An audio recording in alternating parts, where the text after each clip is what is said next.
stand firm against any and all arbitrary authority that threatens the personal sovereignty of one or all. That which will not bend must break, and that which can be destroyed by truth should never be spared its demise. It is done. Hail Satan.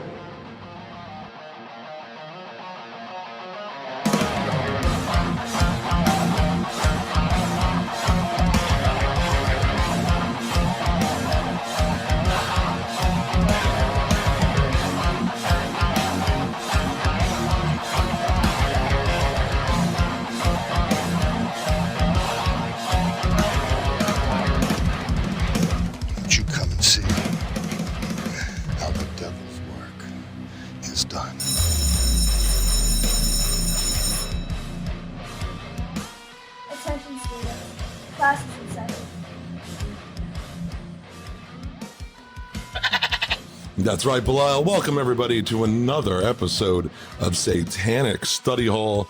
Class is in fucking session. Class is in session, heathens. Hey. Yo. What's going on, everybody? Not shit. Ain't shit. Belial said ain't shit. It's one of those weeks. We're going to transition to seasons here. The weather's getting a little better. People are getting their vaccines, hopefully. Scheduled for Wednesday. A lot of my new coworkers, it's kind of like the thing that you overhear now, like when you're just sitting in your space doing your work, when you hear your coworkers kind of over talking. All it is about the vaccine, and it's just like, you know what, old people, go get your vaccines. I'm gonna wait out this rush period because I'm young and healthy and I can. Yes, absolutely, and definitely wait your turn. I know there are a lot of people cutting corners and shit. But yeah, let some high risk people get them first, guys. Can we really? I mean, like, I know people, and I've talked to them like in my everyday life. They're lying, on the website or whatever they're going to get a rush on these vaccines. And I mean, like, can we let some high risk people get them first? Two words, people. Hail science. Yes, hail science. And I don't know if I mentioned it, it was on an episode or if it was on a Patreon, but there have also been some unfortunate stories of, vaccination sites sitting fucking empty because of, certain restrictions and stuff like that and poor management when it comes to governments. But yeah, just wait your turn. But, get that shit and hail science. You know what I mean? That's kind of work with the best information available. And I believe that's these vaccines right now. So plus I want to go to fucking Mexico. I'm sorry. I go to Cancun as often as possible. I got a little spot down there. I didn't know that about you. Yes, I got a spot. It's my... Why are you holding out on us, man? What the hell? Let's go. I mean, I don't own a spot, but I have a spot that I go to all the time. He's got like a favorite spot on the beach. That's his spot. He has his palm tree. It's not on a beach. No, I have a resort. No, you're right. It's like a 10 by 10 square patch of sand. You are absolutely right. I have a favorite jet ski rental spot down on the beach. I have a favorite guy to buy weed off of as soon as you get off the resort property. Random thing. I knew nothing about this. What the hell made you hold out so? I had a favorite meat stick guy down in Puerto Rico. Literally, my now ex-girlfriend and I went down. You have a meat stick guy. Yes. Thank you. Yes. when I went down with my now ex-girlfriend for a few days. Al has a meat stick guy. Dude, yes. No, it was stick meat. Stick meat.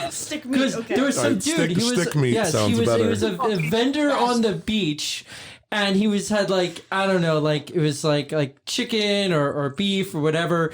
And like he would like grill it up and on his little like portable cart and stuff. So every time I saw him, he yelled "stick meat!" like every time we went out on the beach. It was awesome. He'd yell "Father Al" back at you. No, that was before the dark times. That was before all of this. He probably just threw a stick meat at him every time he yelled that shit. I never yelled it at him, but I mentioned it to my then girlfriend. Little flying pieces of fucking kebab meat. Stick meat was fucking awesome. There are whole aspects of all three of you that I. Not. Mexico happened by accident. Like, there was like a reward system or a president's club somewhere where I thought maybe like you're driving near the border and got lost and wound up. He said it was an accident. No, I mean, maybe in my early 20s that could have been a possibility. But no, as far as a vacation spot, it was just I found a tranquil spot like in Riviera Maya that's not, you know what I mean? It's a resort, but it's also like there's plenty of fucking space to make your own. Like anywhere you can make your own little like 30-foot little radius of just get the fuck out of my bubble space.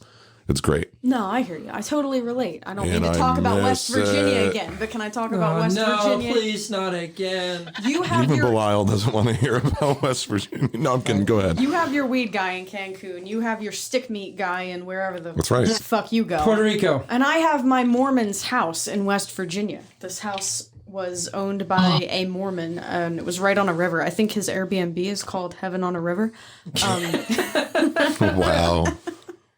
And you know what? That's my thing in West Virginia. So Heaven on a River. I've got a place in the mountains in South Carolina. What's it called? yeah, what do you call it? I'm right outside Greenville, in Marietta. Does it have a name though? Like, have you named it? Oh no, I haven't. Do they sell meat sticks? Stick meat. No, Stick meat. Stick meat. And do they have weed? They did have a mill there that made one of the pieces for the moon lander.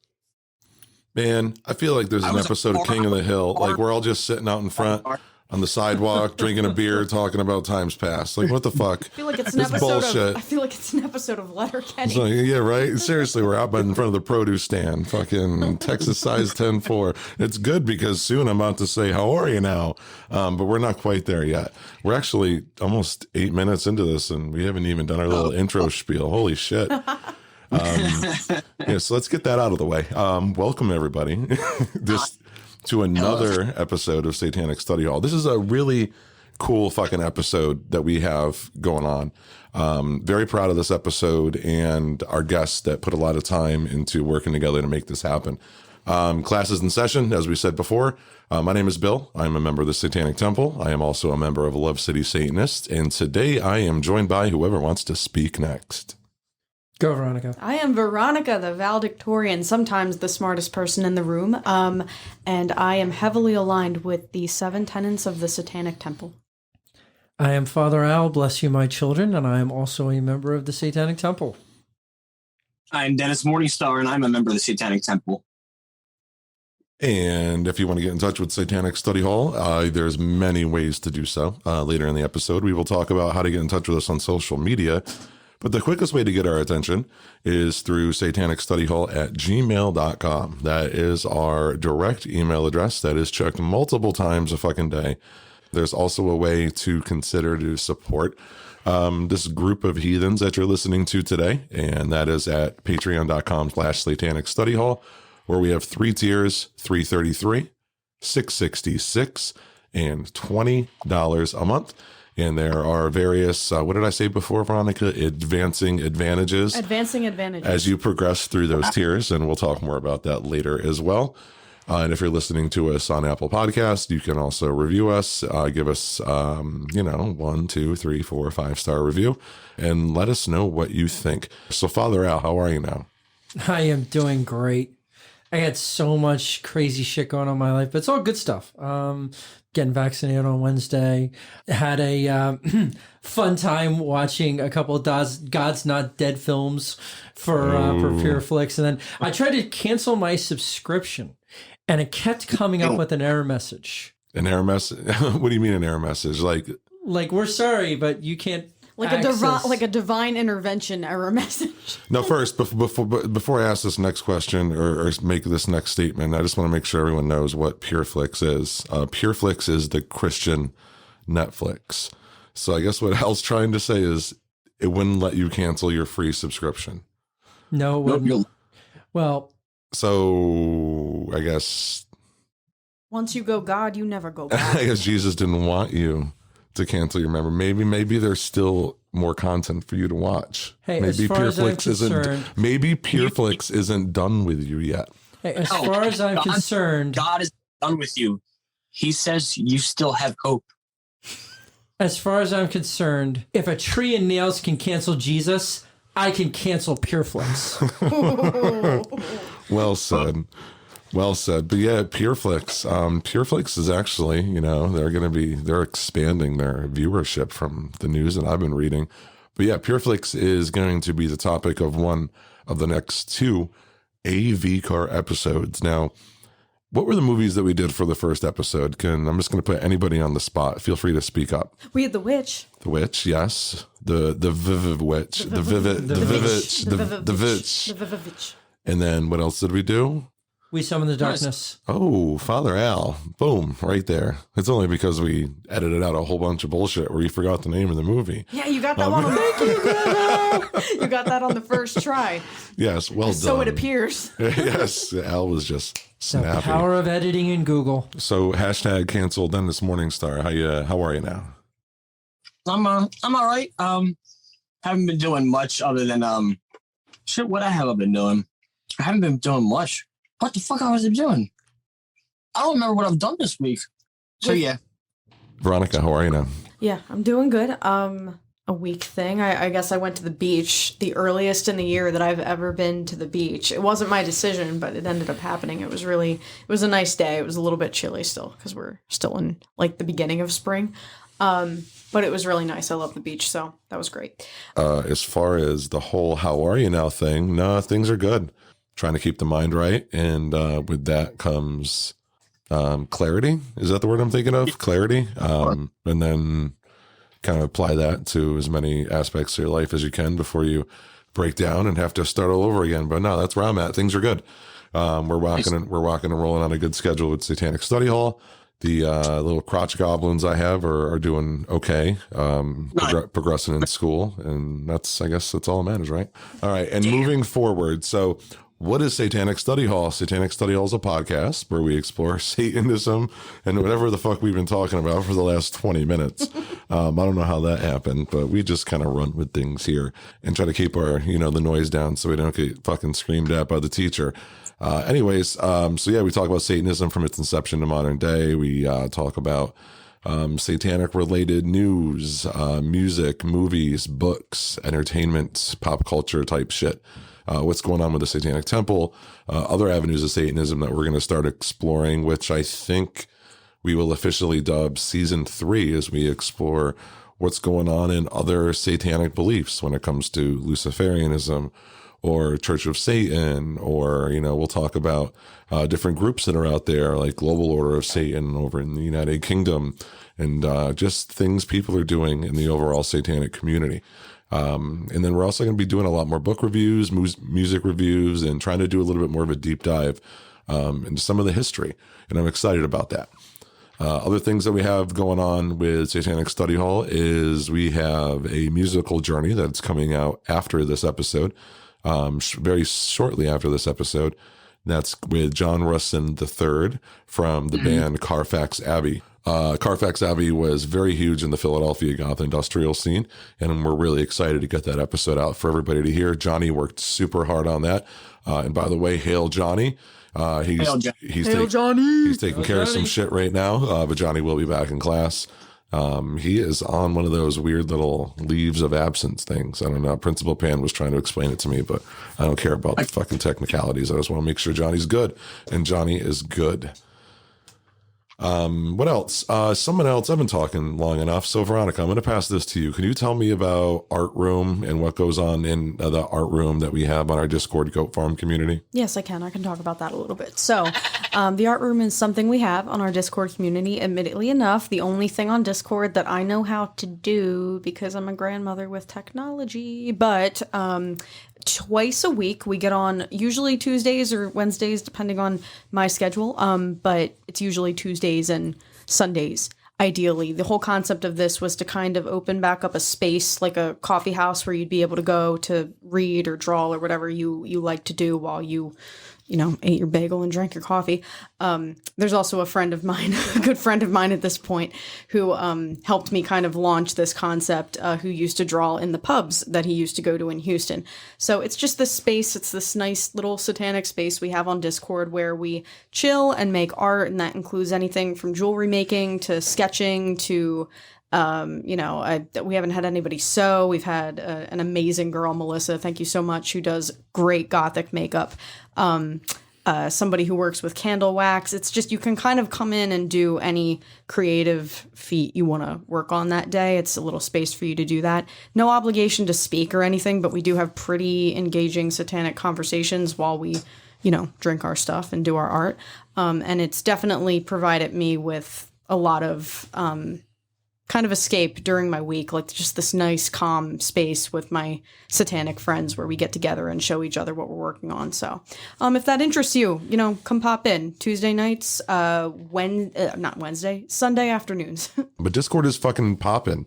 I hate saying it like that, but it really is. Like, it's so much fun. I hated it in the beginning, and it's turned into something ridiculously positive, uplifting, and supportive. If you want an invite and you want to check it out, hit any one of us up on social media. The goat farm is still going on Facebook, but we've talked about that before, and there's nothing really else to say outside of you can join up there. There's people that are still participating, but overall, we're looking forward to everybody to really, try to give Discord a shot, because that's where the bulk and the majority of, the online community that we're trying to grow is happening. So we talk about the upcoming music related content that we have. Other episodes that are coming up, we said we're doing the AV Cart Peer Flicks. We're doing Anything for Jackson and the Cleansing Hour. Gosh, what else do we have coming up? Oh, General Butt Naked. General Butt Naked will be out at some point soon. That was a lot of fun to record. So what we're talking about today and who we have in class is La Carmina and Dr. John Skutlin. They stopped by and had a fantastic conversation with us about Japanese Satanism, but how Satanism is uniquely represented in Japan, places to visit in Japan, places that are Satan-friendly, and their extensive personal experiences in the satanic scene. We also talked about La Carmina and John's new TV show, which is on Satanic Temple TV, or TST TV, which is called Satanic Show Tell. Show us, I pray thee, thy gory possessions. Now, in this show, you are going to be joining the award-winning goth journalist and TV host La Carmina and cultural anthropologist John Skutlin, who are here with us today as they interview notable guests about their unusual satanic possessions. Lucian Greaves personally invited them to create this show for Satanic Temple TV. Now, in each episode, the prominent guest shows rare devilish objects, from art, vampire statues to Japanese demon masks, and tells the fascinating morbid stories behind them. La Carmina is a dark subcultures expert, an award-winning blogger and journalist, author of 3 books, and TV presenter on networks worldwide. Travel Channel, Food Network, the Discovery Channel, National Geographic, ABC, and many more. Her leading La Carmina blog, lacarmina.com/blog, focuses on Japanese goth culture, satanic culture, and won the Best Blog of the Year award in 2017. She is especially known for her reports on modern Satanism in Japan and worldwide, including the Satanic Temple London Disco Party and the Satanic Temple Salem Art Gallery. La Carmina has worked as an on-camera host and local producer for TV shows worldwide. Credits include NBC, Better Late Than Never, Kawaii TV, Discovery, Oddities, National Geographic, Taboo in Rome, the Food Network, World's Weirdest Restaurants. We'll talk some of that about that in our interview. Travel Channel, Bizarre Foods with Andrew Zimmern, No Reservations with Anthony Bourdain promo, and Could I Live There? The Purge TV with Blumhouse, The Doctors, The Today Show on CNN, ABC Nightline, and the list goes on. Not to mention international networks, Canal Plus, Norway TV. In addition to her extensive online and blog following, La Carmina published 3 books and writes for various publications, including CNN, Yahoo, Business Insider, and Sunday Times. That is a hell of a decorated resume right there. I am fucking jealous. Yeah. That is pretty impressive. Yeah, she's hot. Yes, that is fucking amazing. Hail La Carmina. Hail La Carmina. Hail La Carmina. We are also being joined by Dr. John Skutlin. Dr. John Skutlin holds a doctorate in Japanese studies and has written about Japanese manifestations of goth subculture, as well as body modification and tattooing in Japan, from an anthropological perspective. His studies have delved into modern Satanism and its various incarnations. He is fluent in Japanese, has researched Japan on the university level for a full decade, and spent almost 6 years living in Japan exploring its darker sides. Now, I know I had a fucking pretty cool time in the conversation and the interview that we had with the two of them. So without wasting any more time, we had a fantastic time doing this interview. Let's get right to it. So here we go. This is our conversation with La Carmina and Dr. John Skutlin. Enjoy. Hail Satan! All right, degenerates, it is time to get into the main topic of the day. And here in Study Hall, like we mentioned, we are joined by La Carmina and Dr. John Skutlin. We've put their bios and their descriptions and all the cool shit that they're involved with out there numerous times already as we've teased this awesome conversation. So we're not going to waste any more time and we're going to get right to it. Welcome, both of you. It's great to have you here on Study Hall. Thank you. Great to be here. So we're going to get right to it. And the first group of questions belong to Veronica. So here we go. Okay, this is specifically for La Carmina. What was childhood like for you? Where did you grow up? And did you move around a lot growing up? I never moved around a lot, but I traveled a lot with my family. My parents are both from Hong Kong, and I was born and I grew up in Vancouver, Canada. But every summer, pretty much, we would fly to Hong Kong to see relatives. And we would also bounce around to nearby countries, particularly Japan, but also places like Thailand and Korea. So from a young age, travel had been a big part of my life. That's really cool. Was it just primarily Asia when you were a kid, or was there like a few cool like side places you got to go to in that time, or? Yeah, well, fortunately, my family really enjoyed travel. So throughout my childhood, I was able to go to quite a few countries in Asia, but also hit up big cities in the States and in Canada, such as New York City, LA, Montreal. We also went to London, Paris, went a little bit around Europe, a bit in the Caribbean. So really quite around. That was always a passion that everybody in the family had. And it's kind of cool that it's something I continue to do today. Yeah, that's totally cool. I wish. I'm not a very experienced traveler. As the boys know, I've been to West Virginia. And that's almost it. Just up and down my time zone. But that's nothing wrong with that, really though. Cool You're starting. You're beginning your journey. Yeah, exactly. We pick on her a little bit, but no, she's spreading those satanic wings and getting out there. Just a little. So what was your relationship to religion growing up? Well, because my family is from Hong Kong, I come from a long line of staunch atheists. So there was never any religious influence. Growing up, we kind of looked at religion as something that was a bit bizarre and hard to believe in. It was a little bit difficult to see why religion could be such a part of somebody's life and influence them so much. I'm not going to lie to you. That sounds kind of cool. Very antithetical to what goes on around here. But like definitely in the way I grew up, very different. I became very like staunch atheist around 13. I feel like that's becoming more and more commonplace here. But wow, it's cool to like get in the headspace of someone who's born in an environment where atheism is definitely more commonplace. Yeah, that's really... Yeah, also in Canada, you don't have the same strong theocratic influence that you do perhaps in America. So there was that as well. But although growing up in the West, you do see the influence there and you see it in the people around you. But for my own family, there was always this reliance on science and reason and rationality. So quite lucky in that sense to have an upbringing like that. Yeah, that's really cool. I am noticing, I mean, I can't speak for the boys, but what I'm noticing more and more is when I talk to not just, Satanists, but people who are interested in satanic culture and any kind of alternative culture. It's either like you come from a stark religious background or secularism was pretty much a part of your entire life. I've yet to find somebody who kind of falls in a gray area. So it is really cool asking people about their religious backgrounds. When were you introduced to Satanism? Well, I identified as goth from a pretty young age. Since my teenage years, I was dressing in gothic fashion and trying to sneak into local gothic nightclubs. And I always loved things like horror movies and Halloween growing up. It was something I just naturally gravitated towards. Now, when you're part of the Gothic subculture, you invariably get to know people who identify as Satanists or are just very interested in the imagery and the literature. So that was probably my first introduction there.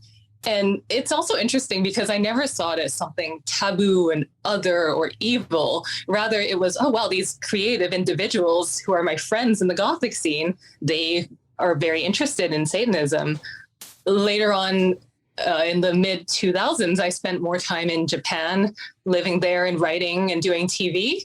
And John will talk more about this later, but there's a very vibrant satanic scene in Japan that's extremely powerful and unique. So that's something I started diving into and researching more, and it's influenced a lot of what I do. Yeah, we're definitely going to get into that, specifically Japanese Satanism. I'm really, really excited. But I am just going to expand a little bit. And if it's not relevant, it's not relevant. But as you describe being, getting into goth culture at a young age, now when you were kind of meeting Satanists in that culture, did you find that it was more of a LaVeyan-based Satanism, or was it just kind of like this love of devil and, alternative, just anything considered satanic imagery? Honestly, it was all across the board. Okay. You have some people who are heavy Church of Satan, LaVey. They read all the books and they participate in the rituals and whatnot. And others, especially in Asia, it's more, maybe more about the fashion and an interest in the occult or the imagery, all across the board. Sweet. Great. What was your initial exposure to the Satanic Temple? And do you have a favorite tenet? Ooh. So I started seeing news articles about the Satanic Temple in, say, around 2014 or something. My friends and I, we just loved what they were doing. We think it's brilliant. There are legal approaches to campaign and the things that they really resonate with me, the focus on personal autonomy, reproductive rights. So that's something that we've been supporting for a really long time.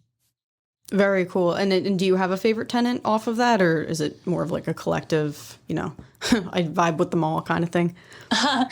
Well, just because of my upbringing, I love the focus on science and the pursuit of knowledge according to the best available evidence. To me, that's been something that I've just always been guided by. And I think it's really important and something that we need more and more in this era when there's definitely so much fake news. And Yeah, I completely agree with that.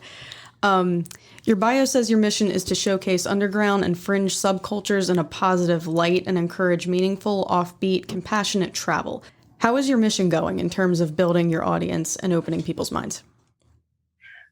Well, I guess I started blogging in 2007, and I always wanted to focus on the outsider, people in subcultures, whether it's goth or satanic scenes or punks or people in LGBTQ communities around the world. That's something that I just always thought was important to share and tell in a positive light, because there's so much false information out there and demonization of misunderstood groups.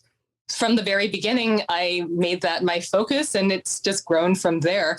Originally, it was mostly about Japan. But throughout the years, I got more opportunities to travel. So I got to report on things like the punk scene in Myanmar and the third gender in India, or the drag queen scene in Israel. It's really fascinating to focus on these creative and courageous people around the world. Yeah, and expanding off of that, I did listen to a podcast of yours where you did say something really interesting that kind of stuck with me. But you said it was also kind of a part of this mission and blogging to not portray disturbing subcultures. I think you said something along the lines of talk about and explain like what people consider disturbing subcultures in not just a positive but a fair light. When you say disturbing, is there something that people think? Is there something they think of faster? Like, what do you mean by like disturbing? Like off the top of your head? Like, what do people find most disturbing? Well, one thing I like to write about is the extreme body modification scene. Okay. That's something that people have quite a visceral reaction to. They might see people with subdermal implants and tons of piercings or doing suspension, and they just see this and they have this gut negative reaction or start building a false story about it. So with something like that, I want to be able to show, hey, this is where the person is really coming from. This is why they're doing what they're doing. And there's a lot of positivity, and there's so much more than first meets the eye. Right. And when done professionally, it doesn't have to be this necessarily gruesome thing that people kind of associate that with off the top of their heads.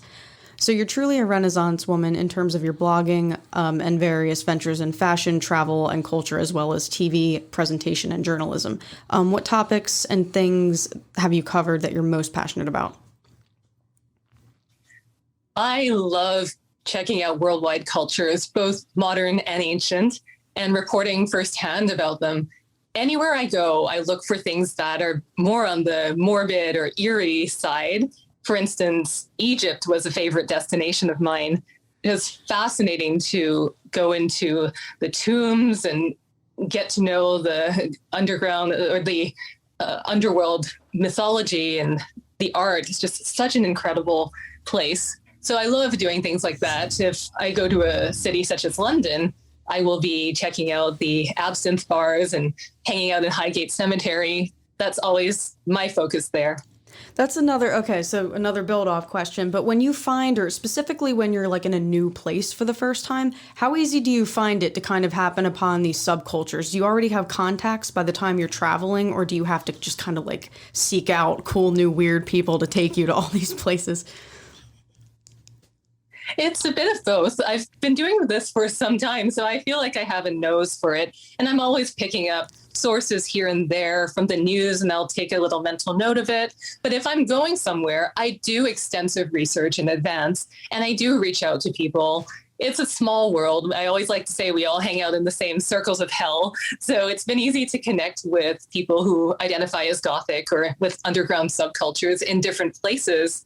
They've always been very open to showing me around, taking me to places that you just cannot find on the internet or on Google Maps. And so I approach it with as much research and preparation as I can. But once I'm there, I am willing to go with the flow and see where it takes me. Has there ever been like a particular place you felt, a little bit like, ooh, this is kind of an eerie situation, or, I had where I was going and who I was with under control, but, is there something really unexpected, or a place you've ever gone to that's particularly unexpected? I think there's a misconception that places around the world certain places are dangerous, such as Morocco or Egypt or India. But that's not the case when you're on the ground. As long as you are not doing anything foolish, such as going out to random neighborhoods alone at night, if you're respectful and you're, just watching your belongings and where you are, then nothing dangerous will happen. I've had only the best experiences in countries like that.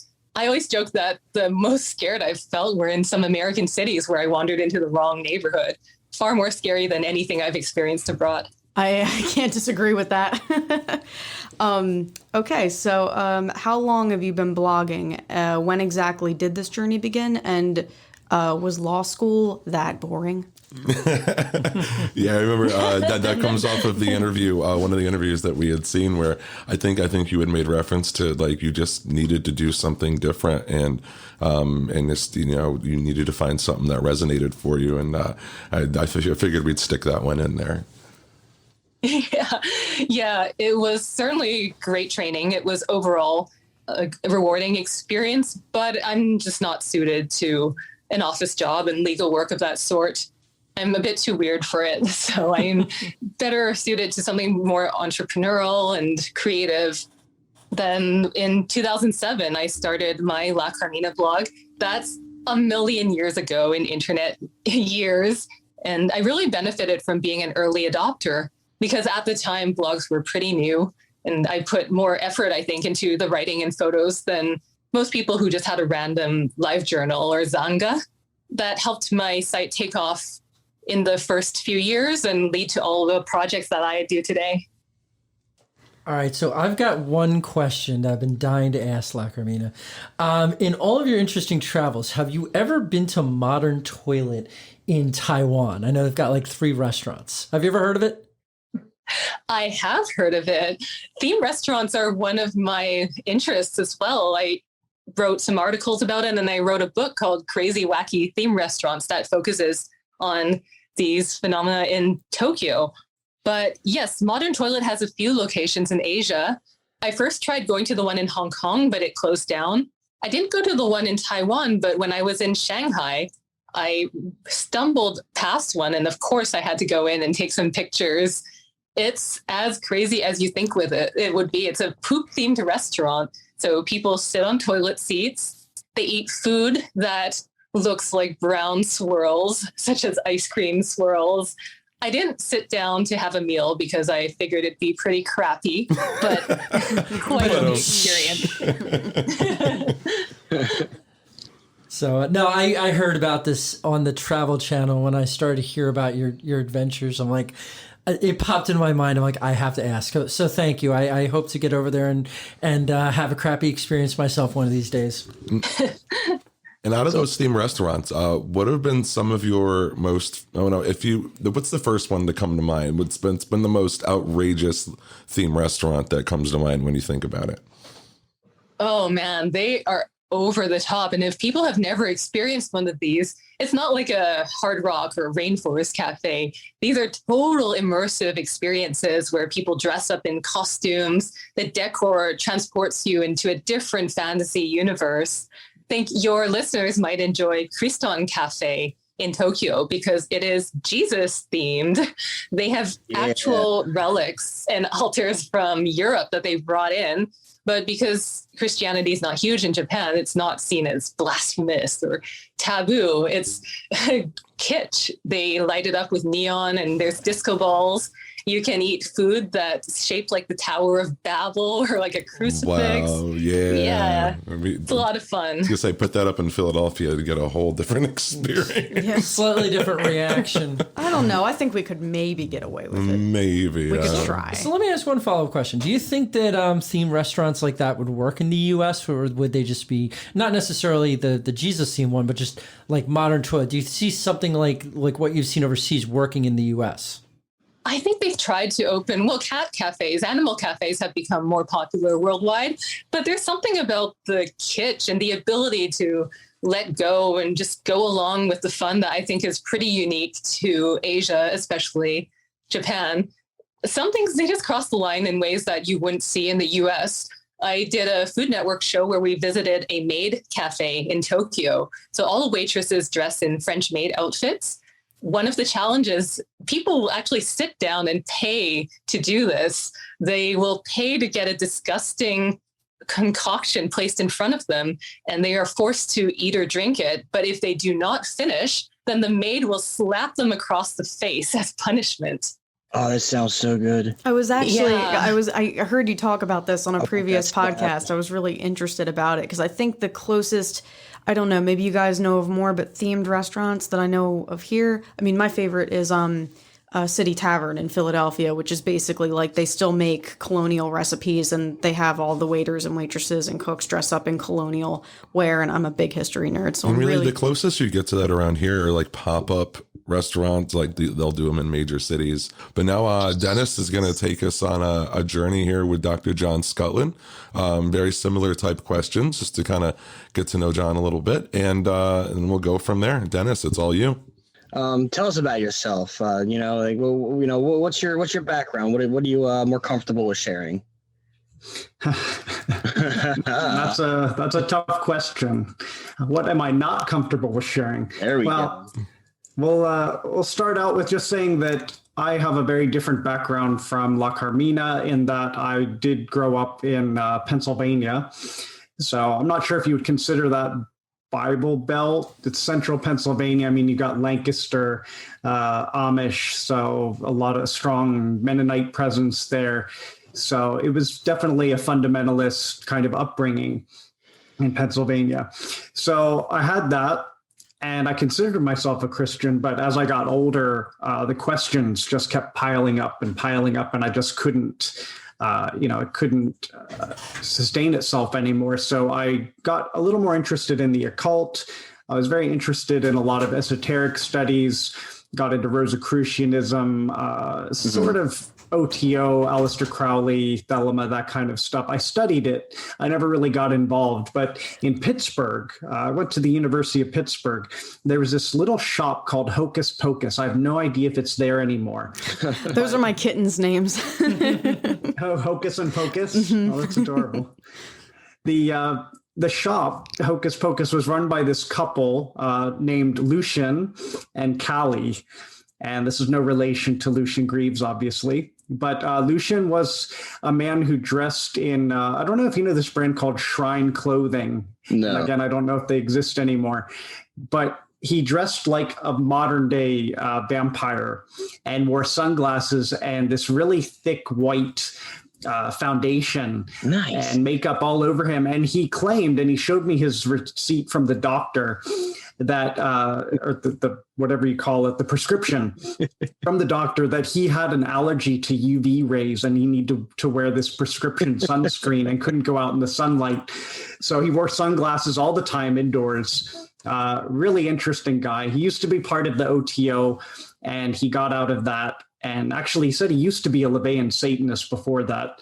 And he was just pretty much a practicing pagan. But anyway, he had this beautiful shop with a big magic circle painted on the floor, and they sold so many interesting things. And whenever I had a spare moment, I'd be in that shop just hanging out and talking to them and the people who came in there. So that kind of started me on that path. And then I encountered the Satanic Bible, ironically through a friend at the church I was going to at the time, a Lutheran church. Mm-hmm. And she was an odd one, but she gave me a copy. I read through it, and I thought, this is a lot of common sense. I could get on board with this, but I just can't really take the plunge into the whole Satan thing yet. I wasn't quite ready to let go of the idea of a higher power. Right. Because I don't know, it might have even been the romanticism of it. I was into Freemasonry as well. Again, when I say into, I studied it a lot. I researched a lot. So I moved to Japan in 2007, and that was when I really read it again. And the separation, getting away from that theocratic environment and from the influence of, and when I was younger, I went to a Christian school, went to church. My family was Christian, friends were Christian, everybody was Christian. It's just, that's what you do. And getting away from all that just allowed me to really see things in perspective. I spent a lot of long, lonely nights with more absinthe than I might like to admit, just kind of delving into these things and getting to know myself a little bit better. And I kind of discovered myself there deep in the mountains of Japan. And that's kind of the story of how I became a Satanist. Wow, that's really cool. Love me some absinthe too. The Green Fairy. You also love giving other people absinthe. I do. Straight out of the bottle. Dr. Skutlin, I need a fountain so bad. If you have any suggestions, we can talk offline, but I need to get me a fountain. All right. There was a really good website in Japan that I used at the time, but love me some absinthe. Oh, yes. Now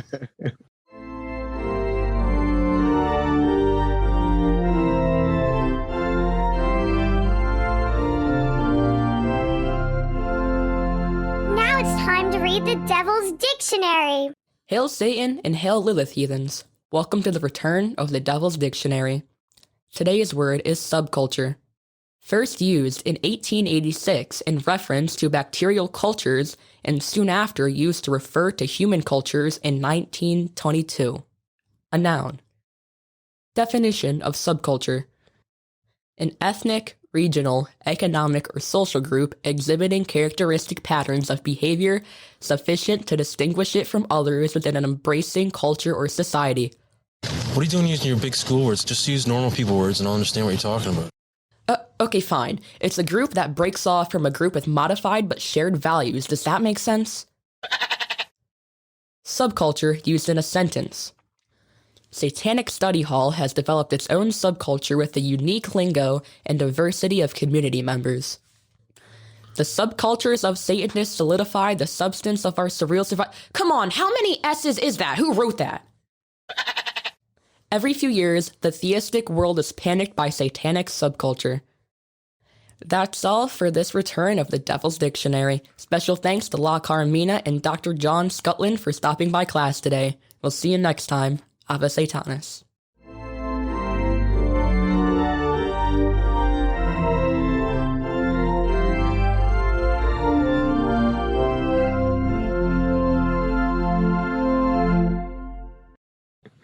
Now, I mean, this is quick too, just going off of that for me, but growing up in central PA, like near Lancaster, and you said you had a friend who kind of, said, all right, there's this Bible. Did you find that kind of any authority figure growing up around, like, did they catch on to that swapping of material? Were there any like actual, verbal or repercussions to other kids who might have been exploring like alternative religions or no? You mean while I was growing up? Yeah. While I was growing up, I mean, I made a conscious decision to be goth, which sounds odd, but I was always interested in the dark side of life. Halloween was my favorite holiday since the time I was like 3 years old. And I loved reading Gothic fiction and horror films. Gothic was a big part of my life, and the music, I was sheltered from a lot of the music. Unfortunately, I discovered that much later in life than I should have. But I was interested in things like, say, Rammstein, and which is not goth in any way, but I mean, it certainly has those dark elements to it. And there's that industrial aspect, of course, that led me to find other music, of course, Nine Inch Nails and things like that. But yeah, I just kind of discovered it on my own, and I really was a black sheep. I didn't really have, most of the people I looked up to were, for instance, if you're familiar with Malice Miser, which is a Japanese band, the guitarist and leader of that band, his name is Mana. He's a cross-dresser. He basically coined Gothic Lolita, and he was kind of my role model because he was so elegant and he was so Gothic, and he just kind of epitomized that elegance that I saw lacking around me. And I kind of escaped into that kind of Gothic world. And to me, that had nothing to do with Satanism at the time. Satanism came a bit later when I was in university and really delving into various occult researches. So I didn't really have a figure that I looked up to in person, other than maybe Lucian and Callie at the Hocus Pocus store. If they're listening, thank you for talking to me those times. To actually jump off what she was saying about growing up in Lancaster, a couple different things. How did you stand growing up, being stuck behind them, driving down the road every day? I don't think I could do it. Behind the buggies? Yeah. I couldn't do it. I remember when I was in, this is a random story, like in second grade or something, we were supposed to practice writing a letter to our senators. And the letter that I wrote was proposing a special lane for buggies so that we don't have to get stuck behind them. That's fucking fantastic. Brilliant. Yeah, every time I head that way, because infrastructure proposal. We're right here in Delco, so I venture out that way a couple times a year, and I always make sure to point them out to the kids because it's almost like they don't believe me. I tell them that this is what you'll see, and no way, not here, and that's. Oh, see, it makes me happy seeing them every once in a while. I don't know, like I don't have a complete, let's live primitively fantasy, but it's just it's nice for me to get out there once in a while and just smell the farm air, and I can't smell Philadelphia. It's when I'm happiest when I can't smell that city.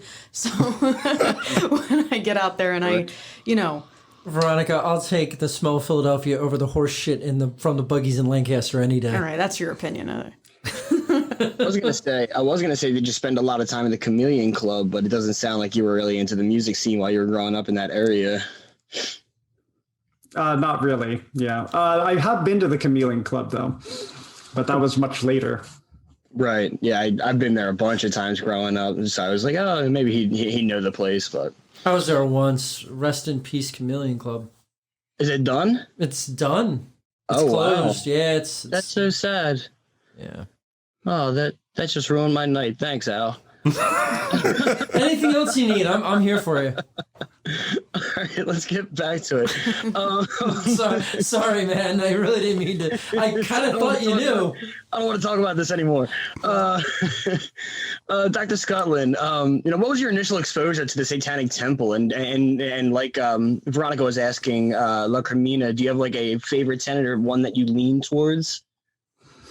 Okay, so my exposure to TST was really, I found it really quickly back in like 2013, just when the very first movements with the Baphomet and the Ten Commandments monument, all of that was something that came into my radar very quickly. And I was very interested in it. Like I read this article and I was like, that is hilarious. And I love it. It's perfect. It's like really sticking it to the theocratic institutions. And I just loved everything about it. But to me, it's still, at the time, I didn't understand the nuances behind it. To me, it smacked of trolling. It smacked of just like using Satanism as a guise. And of course, if you watch, the Hail Satan documentary and you see that initial rally, you hear about how it was, all the things that, let's be honest, that the Church of Satan will use as an excuse to discredit TST, the fact that they put a casting call out for Satanists and whatnot. All that stuff led me to believe that it was just a bunch of really good-natured atheists who were kind of using Satanism as a convenient platform to challenge theocratic encroachments in America. And I loved it, but it just didn't strike me as let's say, real Satanism at the time. And it took me quite a while, but the more I read about them, and I think one thing that really helped was the book Speak of the Devil. Mm-hmm. And that came out much later, but I came to this conclusion beforehand that what they were doing really was authentic. It was just different. It didn't have to be the Church of Satan, LeBayan Satanism. Obviously, it owes a lot to that, but it's a very different animal. And I can talk about this a little bit later as we get into what it means to be satanic in Japan. But yeah, that was my exposure. I kind of heard of them right from the get-go. And over the years, I gradually came to understand what TST is doing. And it really impresses me. My favorite tenet would probably be 3, I believe. So one's body is inviolable and subject to one's own will alone. And that's just because I'm huge into body modification. And a lot of what I researched for my doctorate involved the issue of stigma against tattooing in Japan. For example, tattooing up until very recently was considered medical practice, and you could be prosecuted for tattooing someone without being a licensed medical doctor with a doctorate. We were all in the studio literally just talking about that before you guys came on. Yeah. I'm sure you all knew that I was going to be asking about that, right? Yeah. At what point did Japanese studies become fascinating to you? Oh, it's going to sound a bit stereotypical, but it was definitely through the popular culture. And so I think the first Godzilla movie I saw was when I was 3 years old. And although I wasn't crazy about Japan, it's just watching those films. I had seen every single one. I have a VHS collection back home, and it's just that exposure, seeing the everyday life scenes in those films kind of like, subliminally prepared me for receiving that, that interest in the culture. So say around 1998, Pokemon came out. Mm. This led to this wave of Japanese pop culture kind of sweeping over the US and also worldwide. And I was on the very, very beginning of that. And that led me to want to study, Japan more. And of course, it started with the animation and whatnot. But then I quickly got into the music and what is now termed visual K. Like I previously mentioned, Malice Miser, bands like that were very interesting to me. And getting into music, history, everything. I just wanted to know everything about the country and live there. So I studied abroad there. And I have a total of a full decade of formal studies of Japan. So yeah, I think I got to know it pretty well.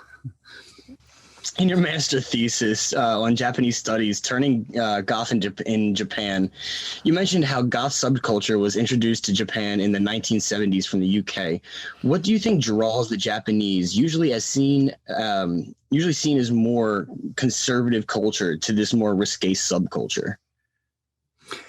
So Japan's kind of a paradox like that. So we have this this image and the idea of Japan that the nail that sticks up gets hammered down, which is indeed a phrase. And on the surface, it does appear to have that strong collectivist, very conformist culture.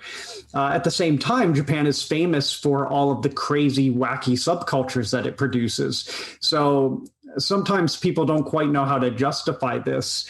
And a lot of it comes down to the idea that you can kind of engage in whatever you want.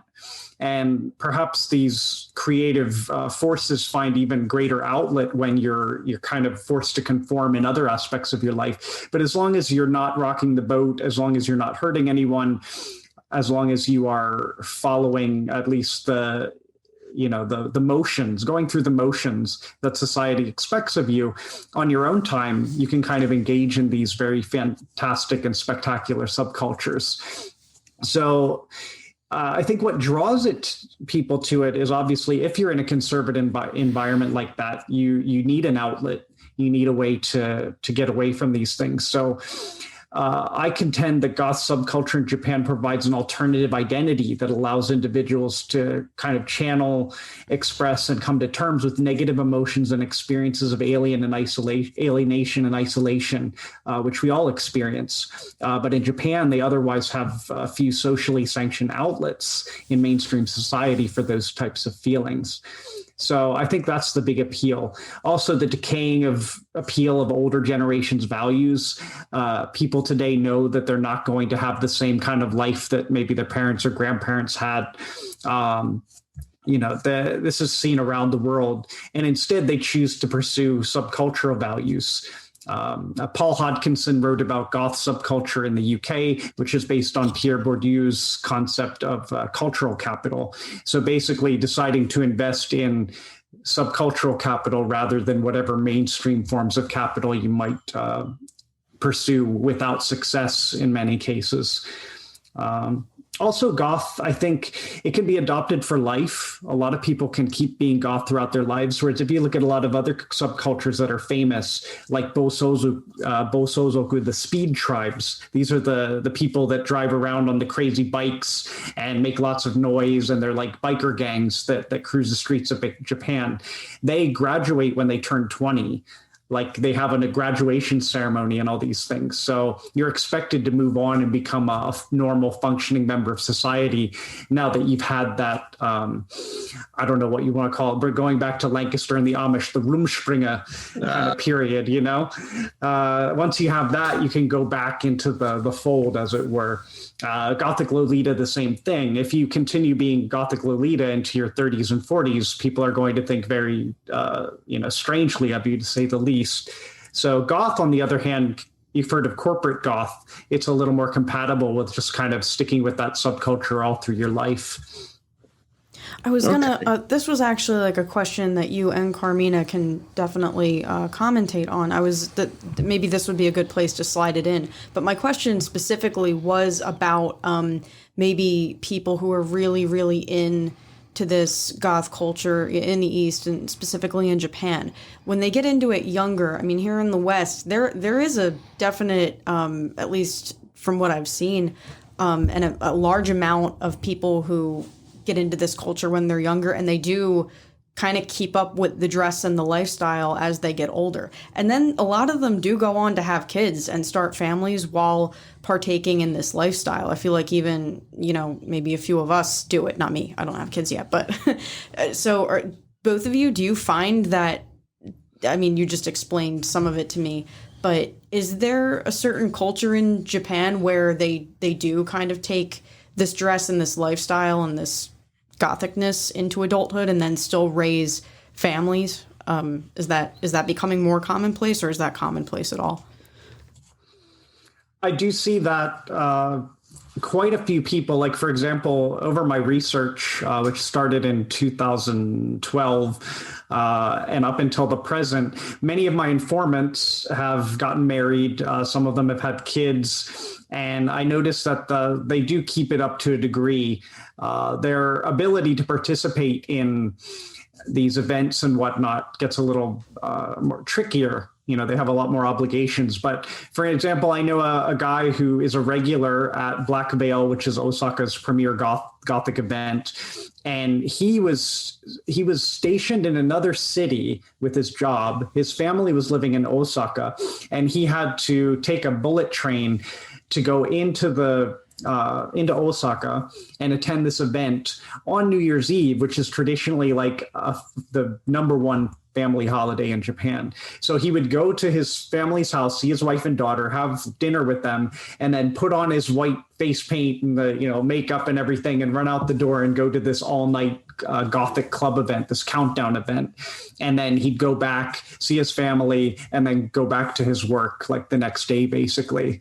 So people do get very serious. He also is in a band. He does live performances, more metal, but so seeing that, it's definitely something that's rising, because the people who are into it that La Carmina and I got to know, they're getting older. A lot of them are older than us, and they do balance family and the subculture quite well, I think. I would agree with all that. And we also know a couple in Osaka that have a baby. And I remember seeing on Facebook that this very satanic Gothic couple had a birthday party for the baby. There was a big sign that said, "Happy Satan Day." And the baby is dressed in red and black and holding a stuffed Baphomet. That is badass. Yep. Never give it up. That's great. Now, Dr. Skutlin, do you see Satanism and goth culture on the rise as a trend and lifestyle in Japan? Well, again, going back to the disillusionment with mainstream values and this kind of precarity that people have concerning the future, I think that really does lead to the pursuit of alternative values. Goth, I would say, as the old song goes, is undead and isn't going anywhere anytime soon. It might change its form, but the goth subculture is just kind of continuing. Satanism is a bit different in that the incarnations that I encountered are based more on the Church of Satan as a self-religion. So meaning that, it's a religion of self. It venerates the self, sees society and mainstream culture as restrictive to being authentic, restricting your authentic self. So it kind of separates the self from society. Whereas TST, this modern form of Satanism, is a socially engaged religion where engagement with society via activism is actually an essential part of its makeup. So I don't see that type of socially engaged Satanism in Japan. I see that self-religion. But I think that the scene is ripe for change, because there are a lot of movements. Japan has had its own less than successful Me Too movement. There's a lot of issues that people rail against, and there isn't so much about the theocratic encroachments and whatnot, although, there are concerns about state Shinto, things like that. But yeah, there's definitely a lot of hot button issues for people that you see parades and occasional protests, but none of it's related to, Satanism. I could very easily see some of these people using that as a platform to become more socially engaged under the banner of TST, which I think would be really fascinating. No, I just wanted to thank you for going through a couple questions with me. That was a lot of fun. Yeah, that was great. And I do have one question now, because it is almost time. Well, it is time to start talking about the new TV show coming up. But if it was mentioned, then my most sincerest of apologies. But I will leave this for both of you to answer. How did the two of you come together? Oh, wow. We met. What year was that, John? Was it 2008? 2008. Yep, 2008.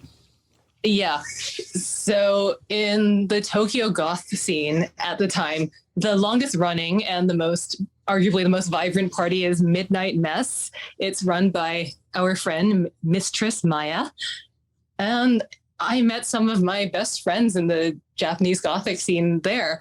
because the night, it's so inclusive. You get people who put so much effort into the way they dress. The music that plays there is incredible. Maya brings in performers like Covenant and Kevin Key from Skinny Puppy. So John and I met the very first time that I went to that party. That's where I met some of the people who remain some of my closest friends today. It really brought a lot of us together. Now, what was it that, kept you all together over the, the years leading up until what we're talking about today? Yeah, throughout the years, we've worked on a number of things together. Since we share so many mutual interests, the very first thing that we did was I featured John in my book, Crazy Wacky Theme Restaurants, which I was researching and writing at the time that we met in Tokyo. So we went to the Vampire Cafe, and John dressed up in his finest vampiric clothing and posed for photos. And throughout the years, if you check out my blog, La Carmina Blog, it's about my personal adventures with my friends as we discover the Gothic scene in Tokyo, but also around the world. Throughout the years, I've managed to travel with John to a number of different places. We've been to Vietnam. We did Cambodia together, including Angkor Wat. We were in San Francisco, Hong Kong, number of places where we would investigate the local Gothic and underground or bizarre scenes. We also have collaborated on a number of TV programs. John and I have been on a number of shows together, both on camera and working behind the scenes as local production coordinators. These include things like Taboo for National Geographic, the Doctor's TV show, and a bunch of German shows. So yeah, it's really, I love working with my friends. I think it's the best way to put together the best type of project when these are people who get who you are and you can build something big and crazy together. Yeah, let me just say, if you follow La Carmina, you will find adventure. You'll find interesting things. So it just kind of was very organic, the way we collaborated on various things over the years. Just a lot of it happened to be being in the right place at the right time, being in Japan, I lived in Hong Kong for quite a long period, and just, our interests always kind of aligned like that.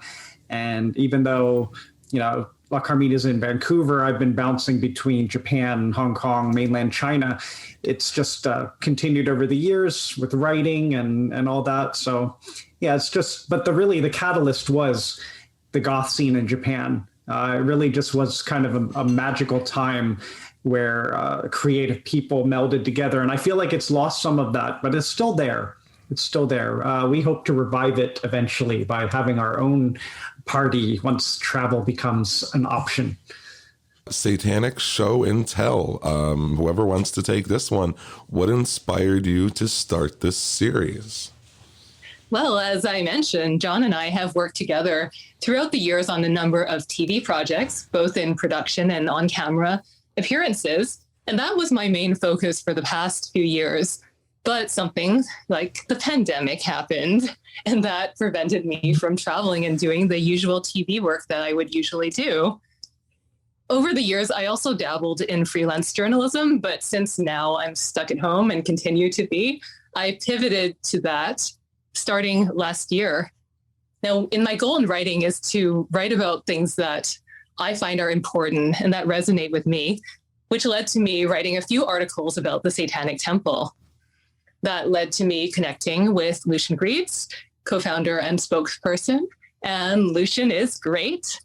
He knew that I did TV work, so he very kindly invited me to create a show for Satanic Temple TV, their relatively new web platform that it's kind of designed like community programming. There are these original series such as the Satanic Chef's cooking show, there are music shows, a Dear Satan advice show, and all sorts of documentaries about Anton LaVey, trepanation, or drilling a hole in your head, stuff that obviously we adore.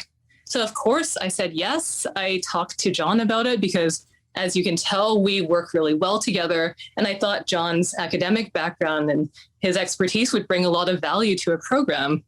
That's how Satanic Show Tell came to be. It's an interview style show that we shoot remotely via Zoom so that it's safe. And in each episode, we talk to a notable guest about their bizarre satanic-related possessions. They'll show us what they have, which could be a Devilman guitar or monster masks or a shrunken head, whatever it might be. They show and tell on the screen and talk about the history and the fascinating stories behind these objects. Now, that sounds fantastic. Now, reading some of the material that is available in regards to the teasers is what's coming up with Satanic Show and Tell. Is there anything specifically you can tell us about, like from a content or any guests that you've covered or featured so far that we can expect from your first few episodes? You bet. It should probably be coming out within the next month or so, so we're very excited. You'll be able to see it on Satanic Temple TV. Now, doing this show gave me an opportunity to reconnect with some of my old friends throughout the year who share my love of satanic oddities. I was actually on the Oddities TV show, which aired on Discovery Science, and that's where I met the stars of the show, Evan Michelson, Ryan Matthew Cohen. Both of them agreed to be on Satanic Show and Tell. So you'll see some pretty notable names. Sweet. If you've ever seen any of their episodes, you know that they bring these rare, bizarre, weird objects, and they're so good at diving into the history behind them. So I think those are two episodes you will really enjoy. John, did you have any other favorite guests? Well, I really enjoyed talking to Alex Streeter.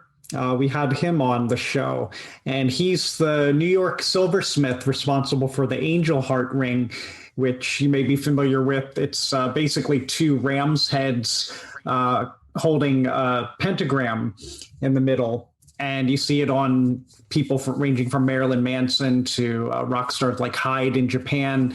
And it's a very popular design. He makes amazing jewelry. He and his daughter, who's also a very talented silversmith, they allowed us to interview them, showed us around their place in Arizona and their studio. And he has some amazing things in his collection.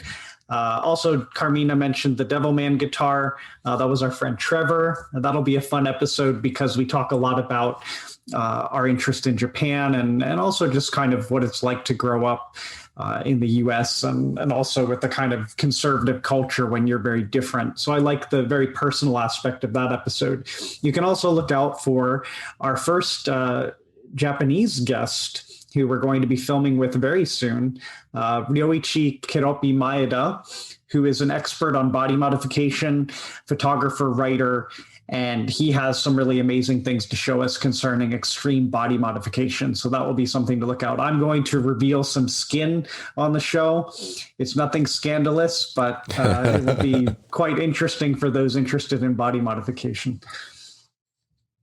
Sweet. Now, throughout the experience of putting this television show together, now I know you mentioned that you worked with each other in the past, but is there anything specific to this project that that provided you any highlights or key learnings that you'll be able to take with you and apply maybe on future projects, or that may have light bulbs that might have gone off in regards to things that you can do in the current season of the show that you're doing, or just anything really, any standout moments that that you'll take with you?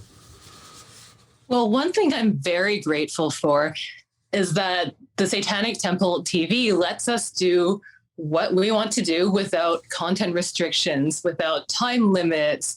When we work with network TV, there are a million rules, and our ideas get shot down all the time for being too extreme or just too out there, or they might get cut in the final version. Whereas this show, it's, yeah. Don't forget the cannibalism. We can't forget the cannibalism.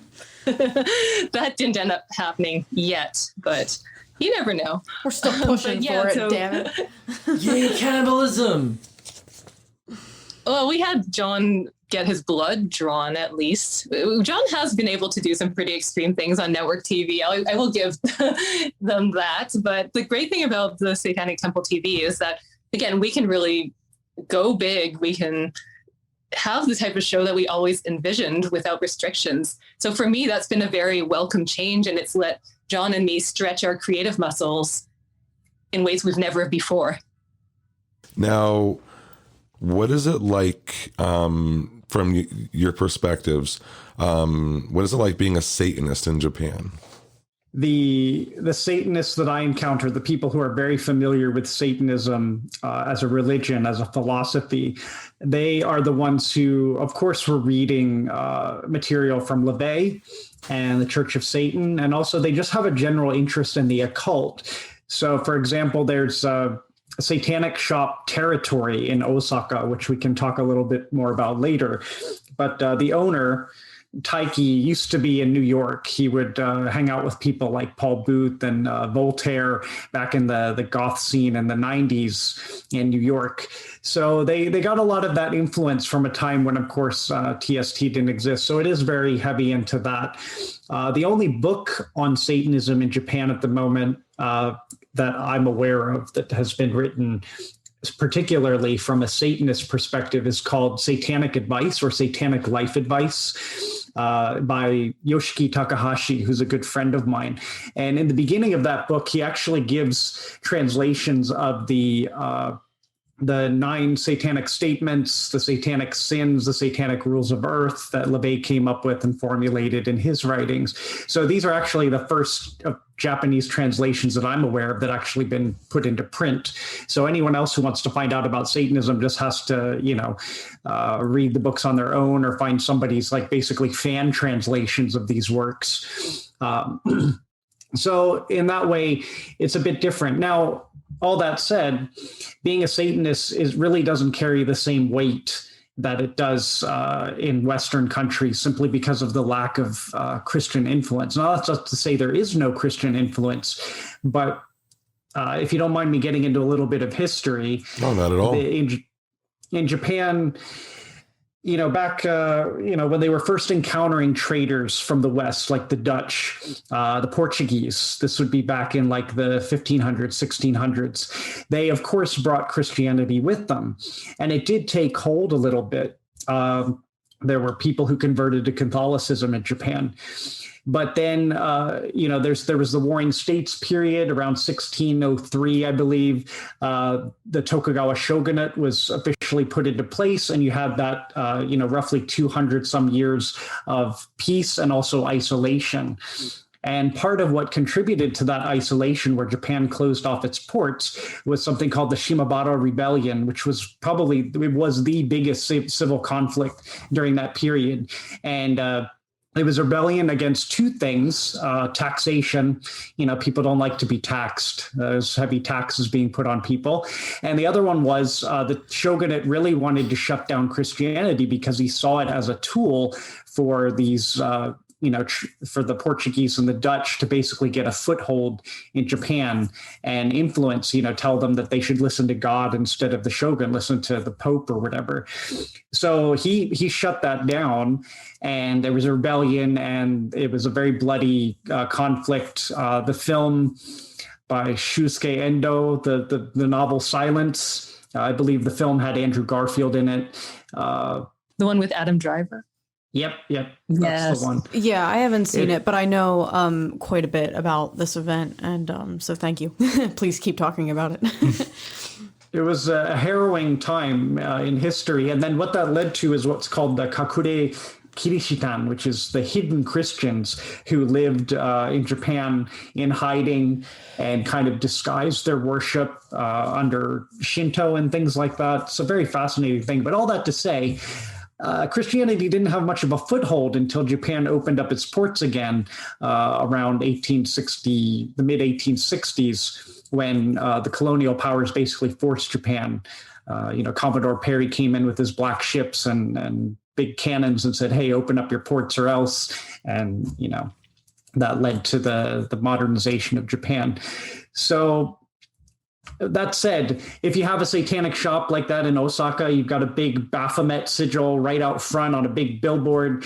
Nobody's picketing that. Nobody's protesting. Nobody cares. You walk around with, your satanic shirts. Satanic images are very playfully used in things like anime. If you've heard of Yonde Masio Azazel-san, it's one where basically the demons of the Lesser Key of King Solomon are in these cute little chibi anime characters. And it's a funny one. It's a gag anime. If you get a chance to watch it, I recommend it. But yeah, that's about how seriously this stuff is taken a lot of times. And when you say this stuff, like, do you find that there's any kind of Satan equivalent that exists in Japan that, you know, would be picketed with such vitriol and vehemence? Or is it just kind of a different culture all around where that doesn't have a need to happen as much? Yeah, not really. I mean, it's really hard to be blasphemous in Japan just because of the difference. So, for example, Japan has a history of syncretism. And basically, Japan had its native kami, nature worship, animism, Shinto, and then it received Buddhism through Korea and China, coming from India, of course, around the 5th and 6th centuries. And those two kind of always coexisted pretty peacefully. Not always, but for the most part. And part of that was just the way that they fused them together. They had something called the Honji Suijaku, which meant that the kami of Japan, the gods of Japan, were essentially emanations or manifestations of the Buddha and the Bosatsu and the Bodhisattva, all of these, the pantheon of Buddhism. So that allowed them to coexist. And of course, you had the reverse theory where the Buddhas were the emanations of the original gods of Japan, obviously a bit more pleasing to those who want to have more national pride, let's say. So this is all back in like medieval times. And it's continued. Basically, you can be affiliated with multiple religions, which is why surveys of Japan checking religion will find that the number of adherents to specific religions, when aggregated, will total more than the population of Japan because people identify with more than one. They're not mutually exclusive. People say that you are born Shinto, you marry Christian, and you die Buddhist. And this is because Shinto has a lot of life celebrating holidays. Death is considered an impurity. So it doesn't deal with death very well. And Buddhism filled the need for that because it has very elaborate funerary rites that deal with this and fill this need for people. And of course, people love to have Christian style weddings. La Carmina and I have a friend in Japan who does this. He officiates weddings because they just want a Caucasian person there to, do the stuff because it's authentic, right? And so, yeah, because of all these things, again, it's hard to get that kind of outrage against religions and things like that. There are, of course, extreme people. There's new religions, what are called the Shinko Shukyo. And these new religions are often cult-like. One prime example would be the Om Shinrikyo, which were the ones that did the sarin gas attacks in the Tokyo subway in 1995. Right. Yeah. Oh, yeah, I remember that. And that definitely gave a bad name to a lot of religions, especially these new religions. So in that case, yeah, if you say you're a member of a Shinko Shukyo, one of these new religions, you might get a side eye from people. People might look at you funny, especially back then. It's cooled down a bit, but to be sure, that might be somewhat of an equivalent. But it's very different.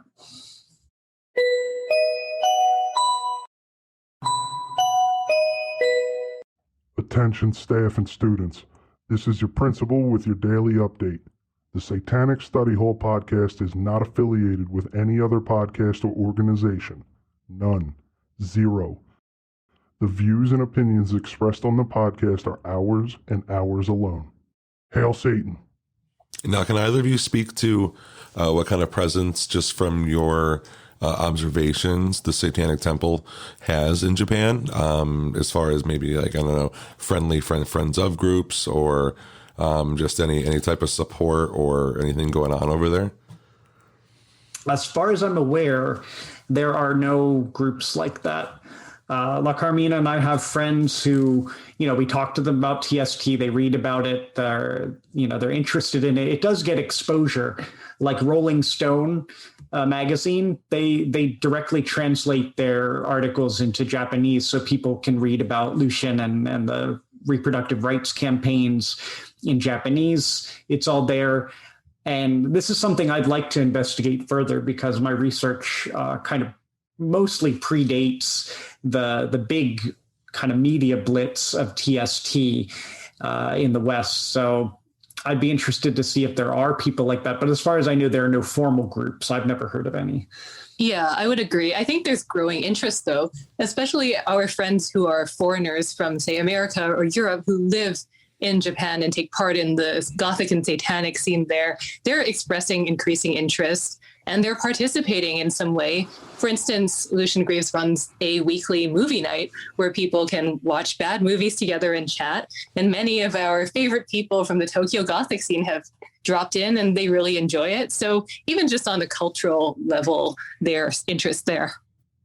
When regards to, Satanism in Japan, or just, can you tell us, especially, I guess this would be more aimed at Carmina, what are some Satan-friendly or satanic friendly, hotspots in Japan?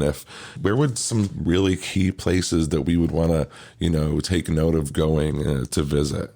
Yeah, this is something that we love to explore every time we are in Japan. So I'll let John talk a bit more about it. But in Tokyo, Osaka, and Kobe, there are a few places. One place I really enjoy in Osaka is Bar Midian. It's run by a former visual kei J-rocker named Fuki. The cocktails cost 666 yen. Nice. And all around, you'll see decorations that have to do with the devil. But true to Japan, it's such a friendly place, and he's a great guy to rock out to heavy metal music with and hail Satan. Indeed. Yeah, you can say hail Satan in these places and you're not going to get any funny looks. People identify that as almost like a metal thing, say hail Satan. It's like, rock on kind of ideas. So Midian is a great bar. Definitely check that one out. While in Osaka, I mentioned Territory, which is a satanic shop. You kind of venture underground under this, kind of nondescript building in the middle of what's called America Village, Amerikamura, which is a specific area of Shinsaibashi where a lot of the subculture takes place. And you go down the stairs and you find this door with the satanic, with the sigil of Baphomet on it. You open it up. There's a glowing sigil of Baphomet. Go through another gate, and there's this life-size Baphomet statue with incense burning in front of it. This dark, cavernous little shop that's just packed completely with you name it, like movie props from like The Exorcist, all kinds of occult bric-a-brac, Freemason, items. There's even some, a lot of historic stuff, objet d'art, very satanic looking. And of course, the guy who runs it, Taiki, designs his own T-shirts and different merchandise, all featuring his own stylized sigil of Baphomet design. And there are also some fun ones, like inverted crucifixes and whatnot. And it's just a great place to check out. Taiki speaks a little English. He's the one I mentioned who used to travel to New York a lot. Also in Kobe, Taiki's cousin, Midori, runs what is called a Gothic fetish bar named Idea. It's spelled like idea, I-D-E-A. And it's in Kobe, and it's what it sounds like, a Gothic fetish bar. The inside is very dark, and you have a long bar with a bed of nails under glass, and you can remove the glass and lay down on the bed of nails if you're so inclined.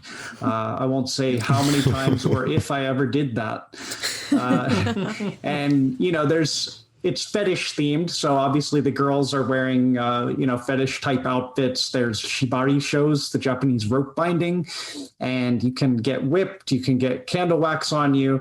It's kind of a little playground you can go to. Oh. And everything's very occult themed, even in the design. Her logo is also her own stylized pentagram that she had designed for her by her cousin.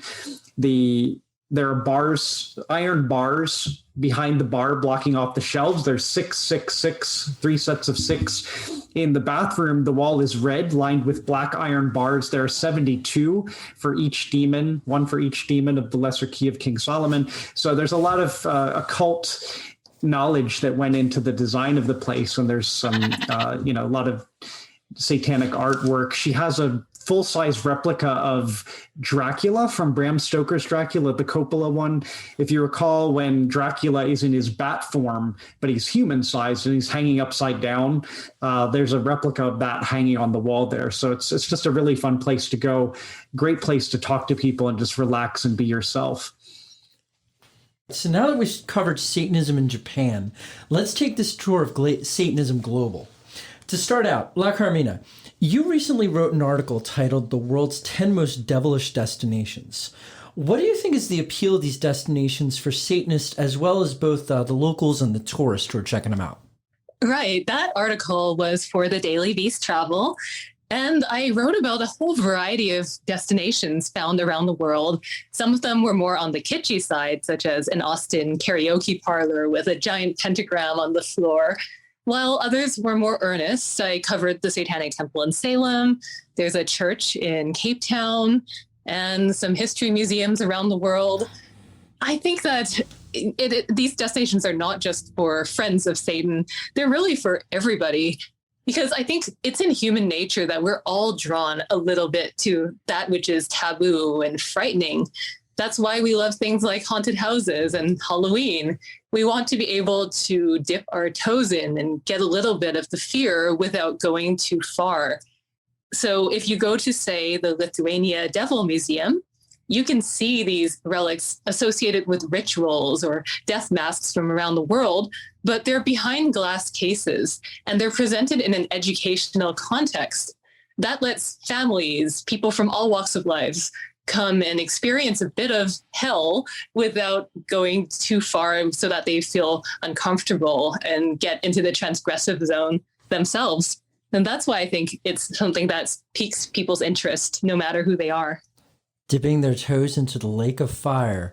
All right, so you've been, there you go. Bilal's getting awfully excited. I heard him getting excited when we were talking about that bar over in Japan. So. Yeah, he likes to dive into shit like that. All right, so you've been investigating devilish art and folklore around the world. Can you tell us a little bit about what you found out? And also, how do some of these historical things relate to kind of modern day Satanism?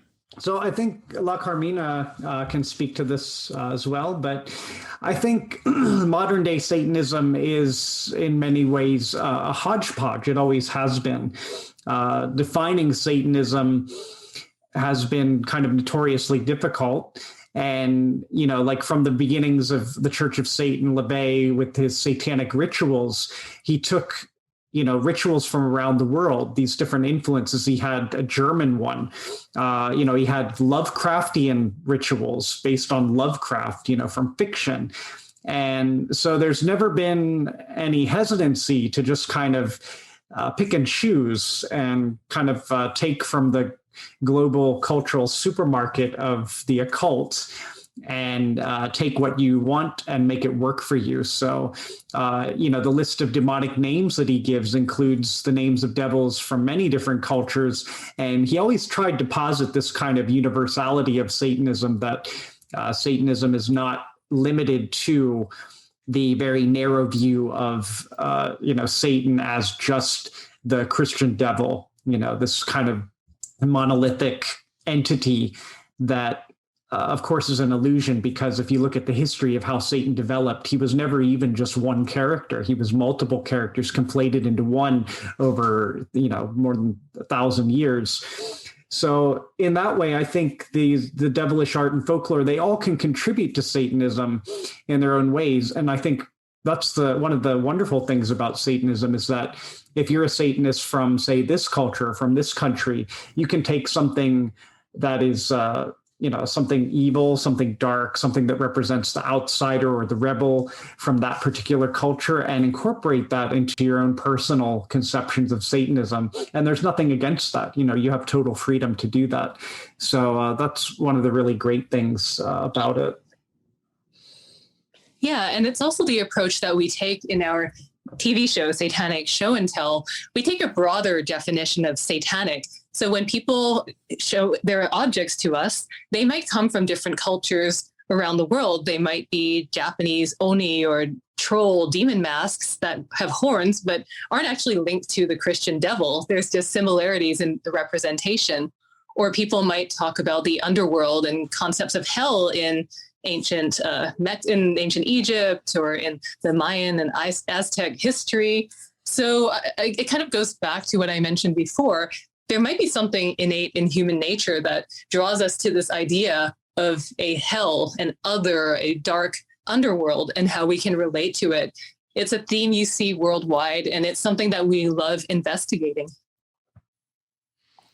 All right. Well, speaking of your investigations, I want to thank you for introducing me to the to Santa Muerte, which is translated as Saint Death. And I found this very fascinating as I was kind of prepping my research for the for this podcast episode. So you had mentioned that Santa Muerte panic in Mexico and how it is comparable to our own satanic panic here in the United States. Can you tell us a bit about the history of Santa Muerte, how it started, and the explosion in popularity that it's generated? Yes, I'd love to. So Santa Muerte, or Our Lady of Holy Death, she looks a bit like the Grim Reaper. She's this skeleton woman who wears robes and holds a sharp sai. Now, her imagery probably dates back to around the 18th century, but you could say that the Mayans, the Aztecs have long had representations of skeleton deities. There's also Day of the Dead, the festival to honor ancestors who have passed. So Santa Muerte has been around, but her veneration really only took off in the past 10 or 15 years or so. A lot of that is linked to the growing dissatisfaction with the dominant Catholic Church establishment in Mexico, being unable to provide support to people who most need it, people who are stricken by social economic hardship, people who are young and outsiders because maybe they're sex workers or LGBTQ. So instead of finding support in the Catholic Church, they are drawn to the non-judgmental saint of Santa Muerte. They'd venerate her in widely differing ways, but sometimes by offering her offerings of alcohol, tobacco. A lot of it's done in secret because it's considered a bit of a taboo in Mexico. Hey, I can get behind, offering, tobacco and booze to a deity. I mean, not that I believe in it directly, but I think it'd be pretty funny. It's like, here you go, But anyway. You give Krampus a little bit of whiskey, right? To keep no, Rumpelmints. Oh, Jesus, you're That's right. You have to leave it as a Rumpelmints for We went on a Krampus. little Rumpelmints binge here during our Krampus folklore. During our Krampus folklore. And our exploration, it was and not as a drink ingredient. We just poured Rumpelmints into a glass and drank it. Yeah, we just went hardcore with that. So so you told me, or you mentioned a little bit about the rise in prominence amongst kind of the disenfranchised, those who the Catholic Church may have turned a blind eye to. I've also heard that it's been has some roots in like criminals and drug dealers and people like that. Is that still the same kind of draw of being felt like they're the outcasts of society, or is it something different? Yeah. There certainly is an element there. People associated with crime and the drug cartels in Mexico often have Santa Muerte as their protector saint. And perhaps they use her as a bit of an excuse to commit crimes and be protected or be absolved of it. But at the same time, I think it's a gross misrepresentation that this is the majority of people who find her important in their lives. A lot of them are just people who are lower income or night workers. Could be some grandmother who's just having a lot of trouble and wants to have a protector deity to be supporting her that she cannot find elsewhere. So similar to the panic that we see in the West, there's a lot of misrepresentation and sensationalism, focusing on the worst elements when that's really not the case.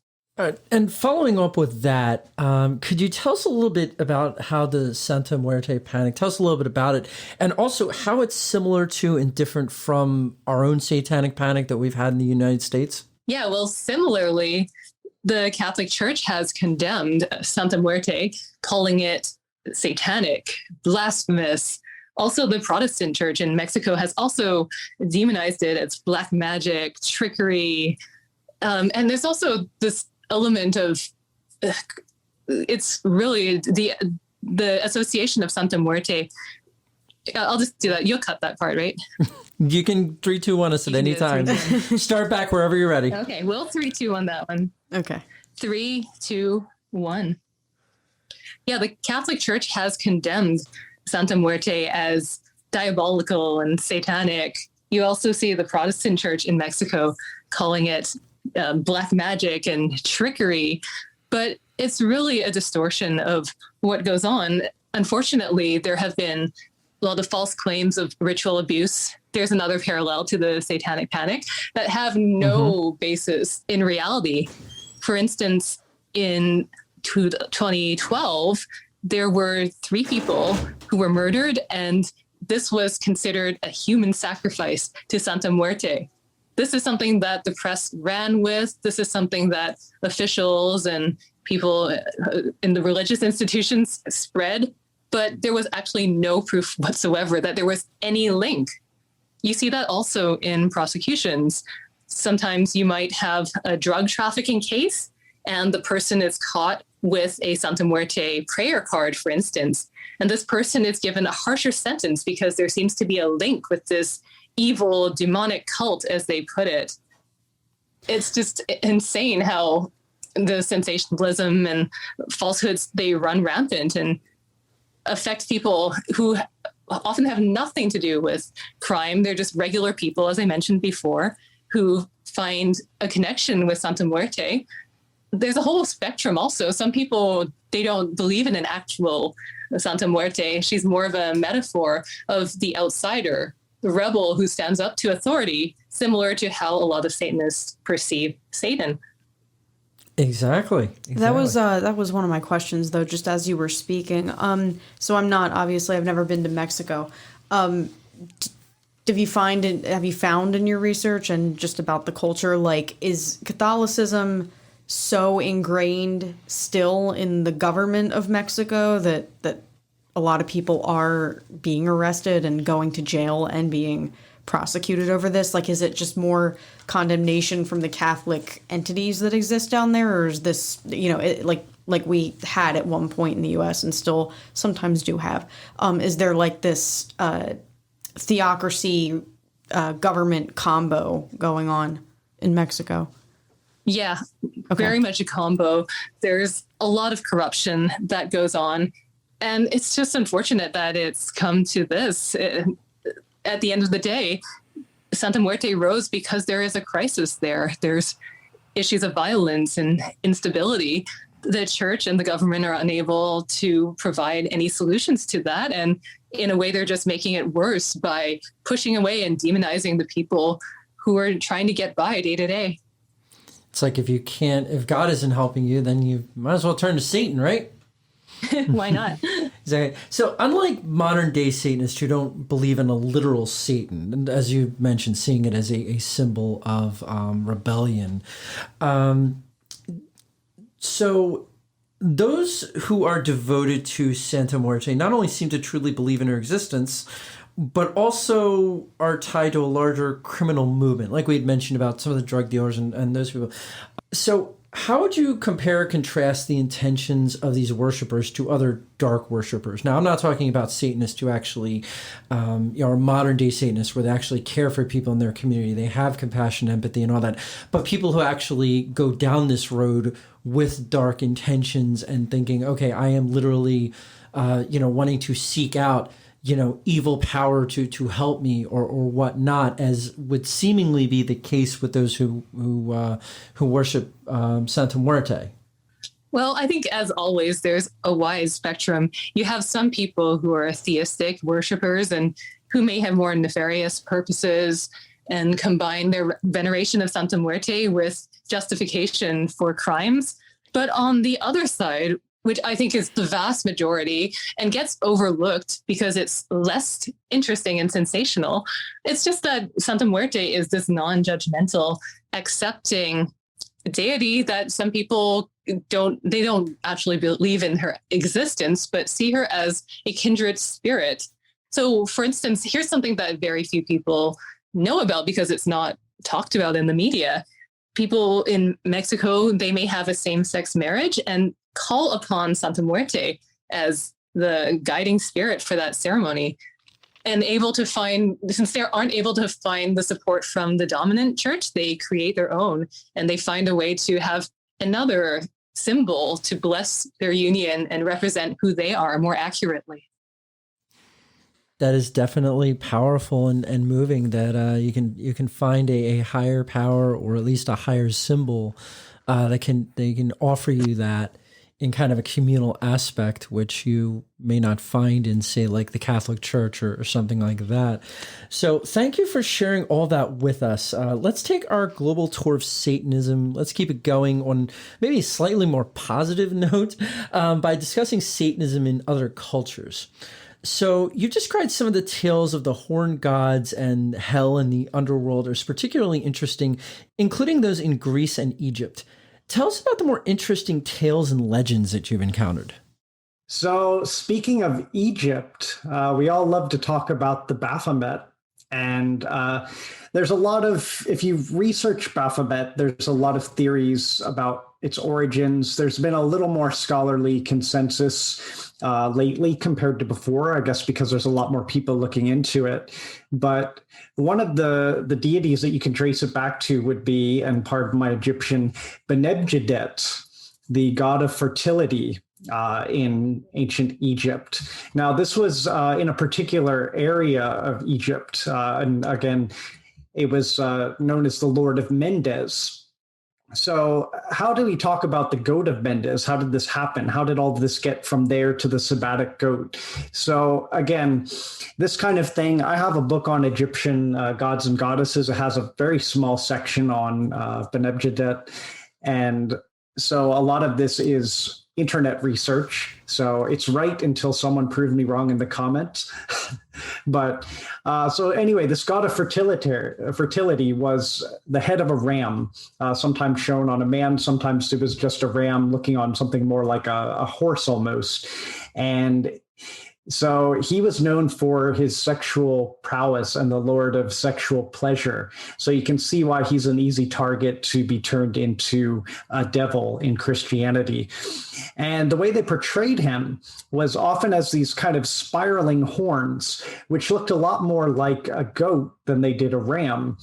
And the Greek historian Herodotus, apparently because he made an error in translation, referred to Benebjedet as the goat of Mendes. And there was this kind of cult, a fertility cult that was known for worshiping this. There were reports of women copulating with goats. Whether this actually happened or not is up for debate because, of course, ancient historians played a little fast and loose with their facts sometimes, as you might know. So, but regardless, kids, don't try this at home. Yes. So we're all for sexual pleasure, but when it involves a goat, we got to step back and evaluate our life choices. I don't know if Belial's agreeing or disagreeing, but you definitely got a reaction there. So continue, please. Sorry, we'll try to keep Belial under control. Get back in the corner, Belial. Feel free to react to those. But anyway, apparently Herodotus also claimed that they referred to the goat Mendes also as Pan, because at that time there was a lot of this Hellenic influence in Egypt, and there was a lot of syncretism going on between the Greek mythologies and the Egyptian mythologies. So that's where the link to Pan apparently comes from. And the Greeks eventually changed Benebjedet to Mendes and referred to the ram as a goat because it looked more like a goat. And apparently there was a translation error. So they were worshipped as gods of fertility and fecundity. They were represented very similar to how Pan was later on.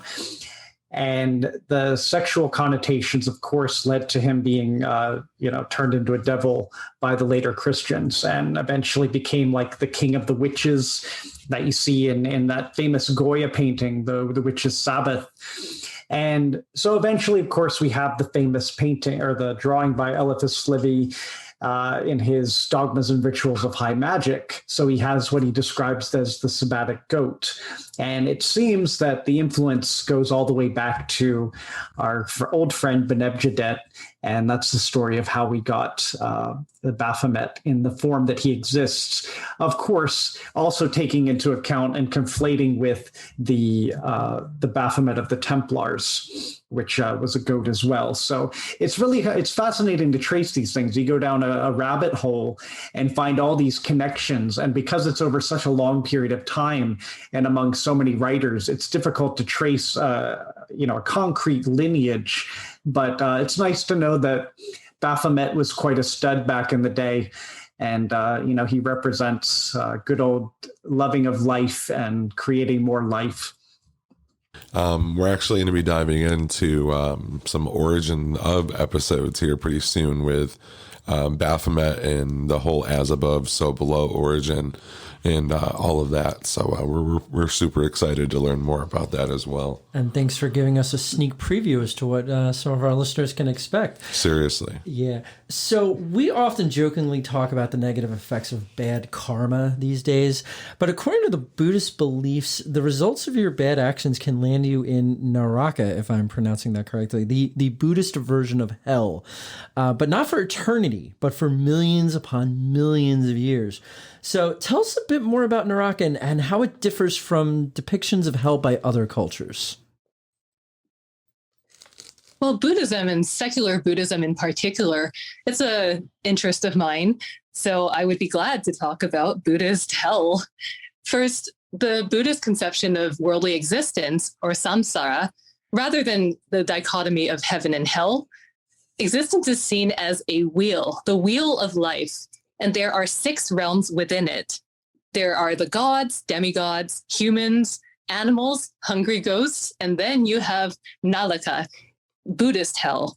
That is a Sanskrit word that means of man, which is already quite interesting there because it indicates that you end up in these realms, whether it's hell or elsewhere, not because of sin or divine judgment, but because of your own doing and the causes and conditions within your own life. Now, I think I should make the important point that most Buddhists don't literally believe that this is what life is, this wheel of 6 realms that include hell. Rather, it's a very expressive metaphor and a way of conceiving the world that, in fact, is quite accurate, I think, to the day-to-day experience of life. For instance, I think we can all remember a time when we were going through a self-destructive period, when we have a lot of anger and tension and bad relationships. So you could say that at that moment, we are in hell. But other times we're feeling at peace, things are flowing, we're in the moment. So we might be up there with the gods and the demigods. But of course, in Buddhism, one of the truths that requires no supernaturalism, it's a mere scientific fact, is that everything is impermanent. All things are transitory, and we never stay permanently in any of these realms. None of us can suddenly achieve happiness and stay there forever, right? We're always bumping around to the different points of the wheel.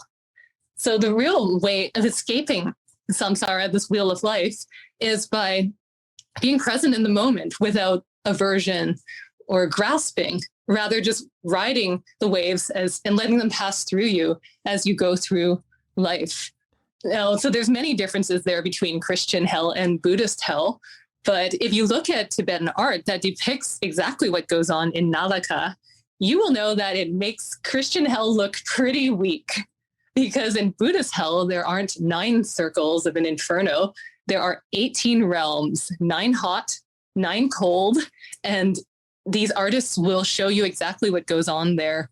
Demons performing horrific tortures like boiling you alive or having crows peck out your stomach, taking your head off and replacing it with that of an animal. So yeah, just really graphically depicting all the different stages that we can go through and that we will continue to suffer if we rely on grasping an aversion and looking forward and backward and not at what is immediately in front of us. I think it's also an interesting point that because it's a wheel, hell lies directly next to the realm of the gods. And I think that if you ask anyone who maybe has a modicum of fame or success, people might think that you live a godly existence and they envy you, but really you're just a couple notches away from hell. Kind of sounds like the Sword of Damocles story, if you've ever heard of that. Fascinating. For a moment there, I was actually like, wow, Buddhism sounds really cool and about living in the moment and whatnot. And then you started describing hell. Buddhism is really cool. It is, but their depiction of hell, I'm a little scared. I have to admit, like, someone like pecking out your eyes and being boiled alive, like, I know the Christian hell isn't that, isn't supposed to be that great, but man, they at least they spare us the details. Jeez. No, I did not know about the 9 stages of cold. Now that in itself is just like, no thank you. I'm sure some of our Satanists... just artistic creativity there. I love it. The art is so beautiful, the stories. But as I said, pretty much in general, Buddhists don't believe in this as the actual conception of the universe. There's no deity worship. It's rather just a way of conceptualizing the world in quite a visual and powerful way. Mm-hmm. I was going to say, some of our satanic friends up in Canada might be able to relate to those 9 cold circles. Oh, yes. All right. What are you complaining about? Like, our head mistress here at Study Hall has done a lot worse than peck out people's eyes and boil them alive. We're not supposed to talk about that. Okay, moving on. Shuffling the papers. All right, so looking at other depictions of Satan and the devil in other cultures, and I kind of put them in quotes because they're like the concepts or the literal or figurative. Tell us a bit about Kali, translated from Sanskrit as she who is black or she who is death, who is often associated with death, sexuality, and violence. Well, India was one of the top destinations I wanted to see in my life, and I'm very glad I got to do so before the pandemic. Now, as you know, anytime I go to a new country, I want to check out the more taboo and devilish sides of things. So, of course, Kali, the goddess of death, was my number one investigation. Now, in India, among the Hindu pantheon, you have other goddesses that are more demure, elegant, and graceful, but not Kali. She has all black skin and her tongue is sticking out. Her male consort, Shiva, is where he belongs, lying on the floor, and she is stepping on him while holding up, a decapitated head with blood running down and maybe another sword in her hand. So everything about her is fierce. It's the full embodiment of Shakti, female power, which can be bloody and it can be scary. It can be destructive, but there are also these positive qualities. If you look at cultures around the world, you usually don't see that good, evil split, that dichotomy. Rather, all of us, as well as the deities, have parts of each of these elements within ourselves, and they can be used for beneficial purposes or destructive ones. Kali is a great example, and that's why I think a lot of feminists are drawn to her. She fully embraces the erotic and power and full expression without fear, without censorship. I think you can, and people may not understand why she's revered as the ultimate mother and a protective force until maybe you can imagine a human mother whose child is in danger. Now imagine what that woman the lengths she will go to protect that child. You would not want to ever stand in her way. Now that is the power of Kali right there. Yeah, I think that takes care of that last question there, Al, which was specifically Kali's relation to female empowerment. I think you answered that very well. So we at Satanic Study Hall love to support our gifted satanic artists, especially those with their own small businesses. What's been the most creative satanic item or possession you've encountered through your exploration of the devil and other demonic worship? I know you both have covered extensively some shops that you've definitely been to around the world, but is there like one particular item that just you didn't even have to purchase, but you even saw that really stuck out to you? So La Carmina and I have recently been in touch with an artist by the name of Vincent Castilla. And if you've heard of him, that's probably because of not so much the content of his art, which is, of course, amazing, but the medium of his art. And what Vincent does is he creates his artwork completely in human blood.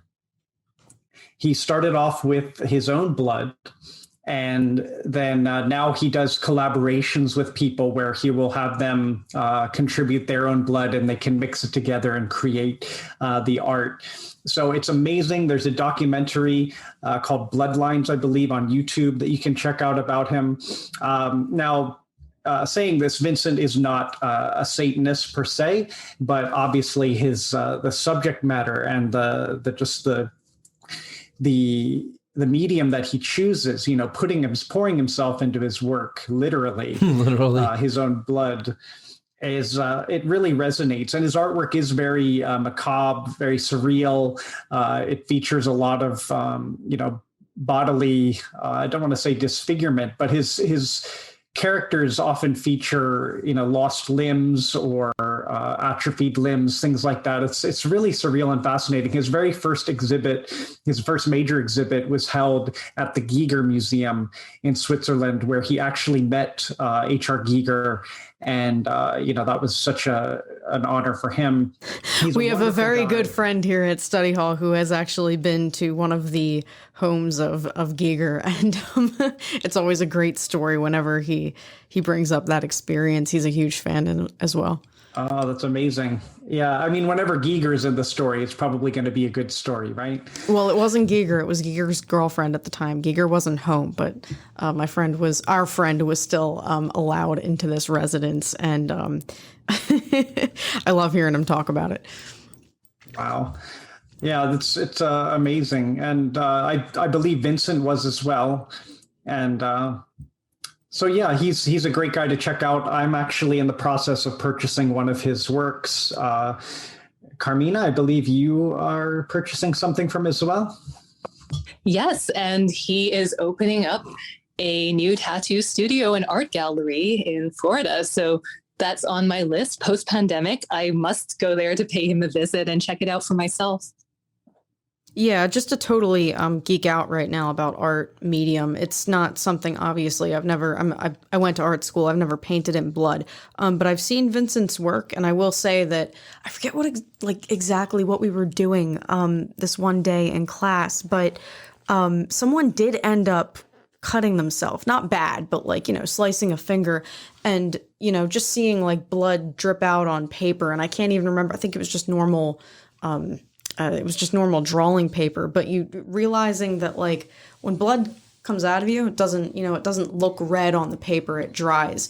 And that comes out in Vincent's work to me, just kind of seeing that happen and seeing the blood copper and brown a little bit. So I'd be really interested in learning more about his process and how he paints with it and gets depth and texture while the blood is drying. Sorry to weird everybody out. It just occurred to me when you brought up Vincent. Not at all. I thought maybe he moved on to having other people join in because he, got tired of the passing out occasionally. The woozy spells. La Carmina, how about you? Any interesting items and artifacts through your travels? Usually the most meaningful items to me are from people who became my friends over the year and who also happen to be talented designers or artists. Alex Streeter, who we mentioned before, is on our show, Satanic Show and Tell, as a guest, along with his daughter, Lily Streeter, is one of them. He's the silversmith who created the pentagram angel heart ring. And over the years, I've loved wearing his jewelry. He designs these things that are elegant but have a darkness to them and are influenced by everything from ancient Egypt to space creatures to Americana. I just love his visions. I have a choker pearl necklace with a skull on it and earrings that look like dangling snakes with a pentagram in their mouths. What else? Rings that look like two scorpions grabbing a marquise cut black onyx. So for me, because I love fashion and I love design, picking up important items from friends around the world that have something to do with satanic themes has been my go-to. So before we wrap everything up, I do want to make sure all of our listeners have the opportunity. We've talked about a lot of stuff tonight, and I want to make sure our listeners have the opportunity not only to learn more, but follow up on anything that they've heard. So I guess we'll start with Carmina. What's the best way for our listeners to kind of engage, follow you on social media? Do you have a website, anything like that? Yes, I like to say that the meat of my work is on my own site because it's self-hosted. I own it. It's not subject to an algorithm. And it's also been updated since 2007. So that's La Carmina Blog, lacarmina.com. And if you go back in time, you can see some really funny reports. John and I have been on so many adventures over the years. Our style has changed. So you can see us in, say, 2009 going out to some fetish party or something, wearing ridiculous outfits, or traveling in Cambodia or Vietnam and elsewhere. So I would encourage people to check out the site, La Carmina, but I'm also on social media, since you have to be. It's at La Carmina on pretty much everything: Instagram, Twitter, Facebook. But again, what is most important to me is my own site. And I'm really glad that throughout the years, I took so many pictures, documented things, because things, back to the Buddhist Hell, right? Things don't last. The Gothic scene in Japan's very different now. Travel's very different now. And I'm glad that I was able to capture a little moment in time. And Dr. Skutlin, what about you? So for me, I do have Facebook at Dr. John Skutlin, and also Twitter, the same handle. And I would be happy to hear anyone reach out, ask questions, get in touch. You can get in touch with me directly. I'm not so present on social media. I generally tend to be a little bit of a hermit and stay focused in my work, but I do respond to people who get in touch with me. So I'm always happy to hear from people and just communicate with like minds. It's one of my favorite things to do. Fantastic. Thank you so much. And again, this has been amazing. Like, we're almost at the 2-hour mark, and I feel like I could continue. Like, there were so many side questions and notes in red pen I have all over my study guide that I didn't even get a chance to ask. So definitely would love to have both of you back on Study Hall. And again, I want to make sure everybody is well aware. Coming out in this episode, we'll be hitting the airways before the release, unless it's fast forwarded, but Satanic Show and Tell on Satanic Temple TV. I guess we'll give that one last. I just want to remind our viewers how to find that. And when and basically, is it so? TST, you made a very good reference earlier. It was almost, I think you said something about like almost like a cable access feel, because that's exactly what it reminds me of, is like a cable access or cable TV, public access type station.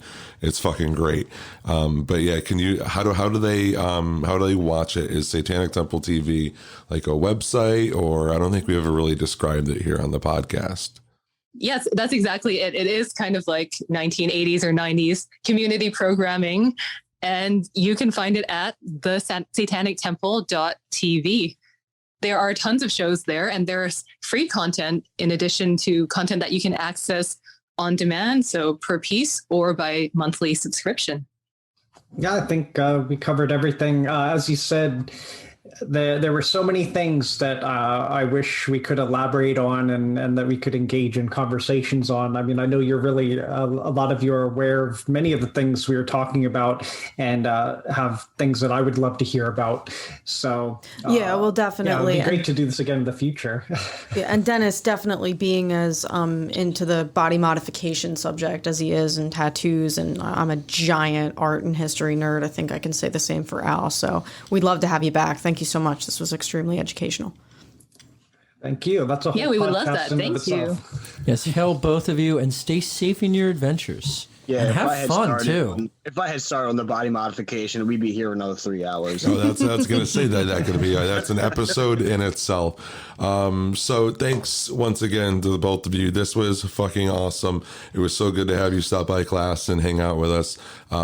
Every time, you know, I go to pick up the email or check online, there's somebody new and cool and awesome and exciting reaching out to say hello that's interested in stopping by class. So we can't thank you enough for thinking of us, and we are so excited to see Satanic Show and Tell and see what all the buzz is about already. And there's already buzz and it hasn't even launched yet, so it must be fucking awesome. Thank you both once again.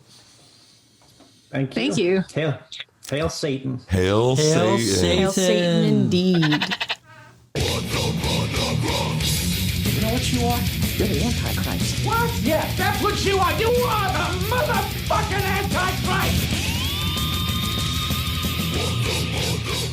All right, welcome back, everybody. And once again, that was fucking awesome. What a great conversation and experience that was. I'm so glad La Carmina and Dr. John Skutlin stopped by Study Hall. We look forward to having them both back again, whether together or separate. I know Dennis was very excited, and since we wrapped that interview up, has been in touch with Dr. John Skutlin, and we definitely would love to have him back to talk about body modification and tattooing, especially in the Japanese scene, just amongst and just subcultures in general. In La Carmina, there's just, as we mentioned earlier, but when we introduced them, there's just a ridiculous amount of cool shit to cover with La Carmina. So it was great to have them, and again, we look forward to having them both back here in class. So to take care of a couple of things, we do want to kind of dive in a little bit and let you know how you can join us in some of our social media communities and how you can follow and support the podcast. You can find us on Facebook or Instagram by searching Satanic Study Hall. On Facebook, we also have our Facebook Goat Farm community, and that does have an expiration date as far as being the main hub. We started with the Facebook group, and because of the fucking bullshit restrictions and things that come with a Facebook group and the platform itself, we've kind of shifted over to Discord. So as long as we can, as much as we can help it, the Facebook Goat Farm group will always be there. But focus is kind of shifting as far as, content and, drive and group activities to our Discord server. And to get the link to the Discord server, you can hit us up on any form of social media or email us at satanicstudyhall@gmail.com, and we will send you the link. But Discord, our Goat Farm community there is fantastic. A lot of work's been put in. It's so interactive. As we mentioned before with the art room, we're doing movie nights. There are literature with Lucifer contests, crazy haikus involving the Morning Star and Lucifer, awesome writing prompts, and just an amazing amount of support and discussion going on there. Yeah, it's some pretty fucking talented individuals. The artwork and just the people coming together from across the world. I mean, Australia, Germany, Scotland, the UK, Canada, all over the States, South America. It's phenomenal. We're building so many cool friendships and just seeing like what's out there beyond our four walls and, our community. It's one of my favorite parts of the day is catching up on Discord. We had a beautiful woman from Brazil come into the art room one Sunday night, and she was telling us a little bit about her story, and like that was the coolest, just to like be able to ask her questions about the area where she lived. Was that Zahara? Yes. Zahara is fantastic. Zahara, we love you. Thank you for being in the Goat Farm and being a supporter of the podcast. But sorry to interrupt. Yeah, she's great. Yeah, but yeah, that was her involvement in the art room and just funny as shit, some of the stuff that she posts. But yeah, as far as Discord goes, again, hit us up. We'll let you know the link. You can follow us on Twitter at SatanicSH. We have some fun on Twitter. We've been posting some facts, some random on this day in histories. It's been kind of fun. We're getting some good responses on there, and some good interactions with other members of the Satanic community. Outside of that, still not doing anything with Twitch. We still have the same old videos on YouTube, so nothing really new there. Hoping to change both of those things in the near future, but our plates are full and we're just going to kind of keep rolling with it. Shout outs and special thanks. I definitely want to shout out And there's a couple more things we're going to talk about in these shout outs. Is I want to shout out Love City Satanists and Baphomet Things Happen in Philadelphia. You know why? Because Baphomet things happen in Philadelphia. And as always, our friends at Misty's Coventry and Dark Art Depository, we thank you for, all your interaction on social media and your support. And I think Sean might have said something about it might be time soon for another Baphomet giveaway. We're pretty excited about that. Sean gave away a Baphomet on our Patreon for, I think, our 40th subscriber. And I guess that's a perfect segue. We've been really having some fun on Patreon. We're doing a couple more episodes this Thursday. We're mixing it up. We're doing some live on Discord, and then is mixing it up like we always have been with just doing some with just us in the studio. So you can support us on Patreon by going to patreon.com/Satanic Study Hall. Now, like we mentioned before, we have 3 different tiers. One is $3.33, other is $6.66, and one I like to call the super fucking satanic $20 a month VIP level. All the details about what you get with the advancing advantages and Patreon subscriptions are on our website, so check them out. $20 VIPs, you got cool stuff like one-on-one interactions with the cast via Zoom or whatever platform you want to use, Satanic Study Hall t-shirts, and access and discount codes when we launch our merchandise line, as well as some other cool shit that we're working on. Father Al, ever any special thanks or shout outs you want to put out there? Just a special thanks to La Carmina and Dr. Skutlin for coming on, sharing their experiences with us. It was absolutely amazing for me personally to learn about Santa Muerte and Japanese Satanism. So thank you both very much, and we look forward to having you back. The valedictorian's up next. Yeah, I would like to say thank you to the both of them too, especially like the conversation about Santa Muerte with Carmina.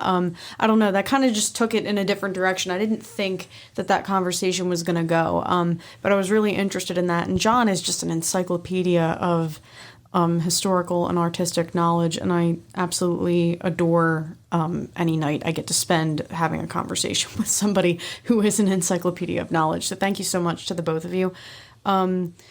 Thank Ian and Sarah and Zahara and Melissa and Pam and anybody else who, pops into the art room every once in a while. It's been really fun for me. It's been really calming in this kind of like crazy transformative time in my life. Thank Al and Bill and Dennis and Johnny and That's right. And Belial. No, not Belial. Can't forget that little fucker. Hey, what Belial over to you? Belial's got a new family member, Periwinkle. I'm going to start blasting him all over social media. I have him on Discord and Twitter, but yeah, Belial. I want to thank Periwinkle. How do you feel about that, Belial? And also, once again, just like we mentioned before, La Carmina and Dr. John Skutlin's television show on TST TV, Satanic Show and Tell, is coming soon. That'll be all over social media as soon as it's available. And I highly fucking recommend a subscription to TST TV. Yes, I'm marking out. There's a lot of good content on there. We are supporters, and we will continue to be. So hail Satan, and to everybody that's involved with that project. I know there's a lot of cool shit going on with Satanic Show and Tell. I can't wait to see it. This has been an amazing episode as usual.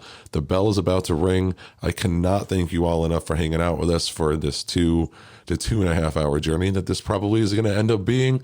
But as usual, we would not be here without you, and we look forward to seeing you next time in class. Can we have a Satanic Study Hall show and tell? Like, I can just stand up and you can show and tell and you can see all me. Holy shit! Hail Satan. Ah! Class is dismissed.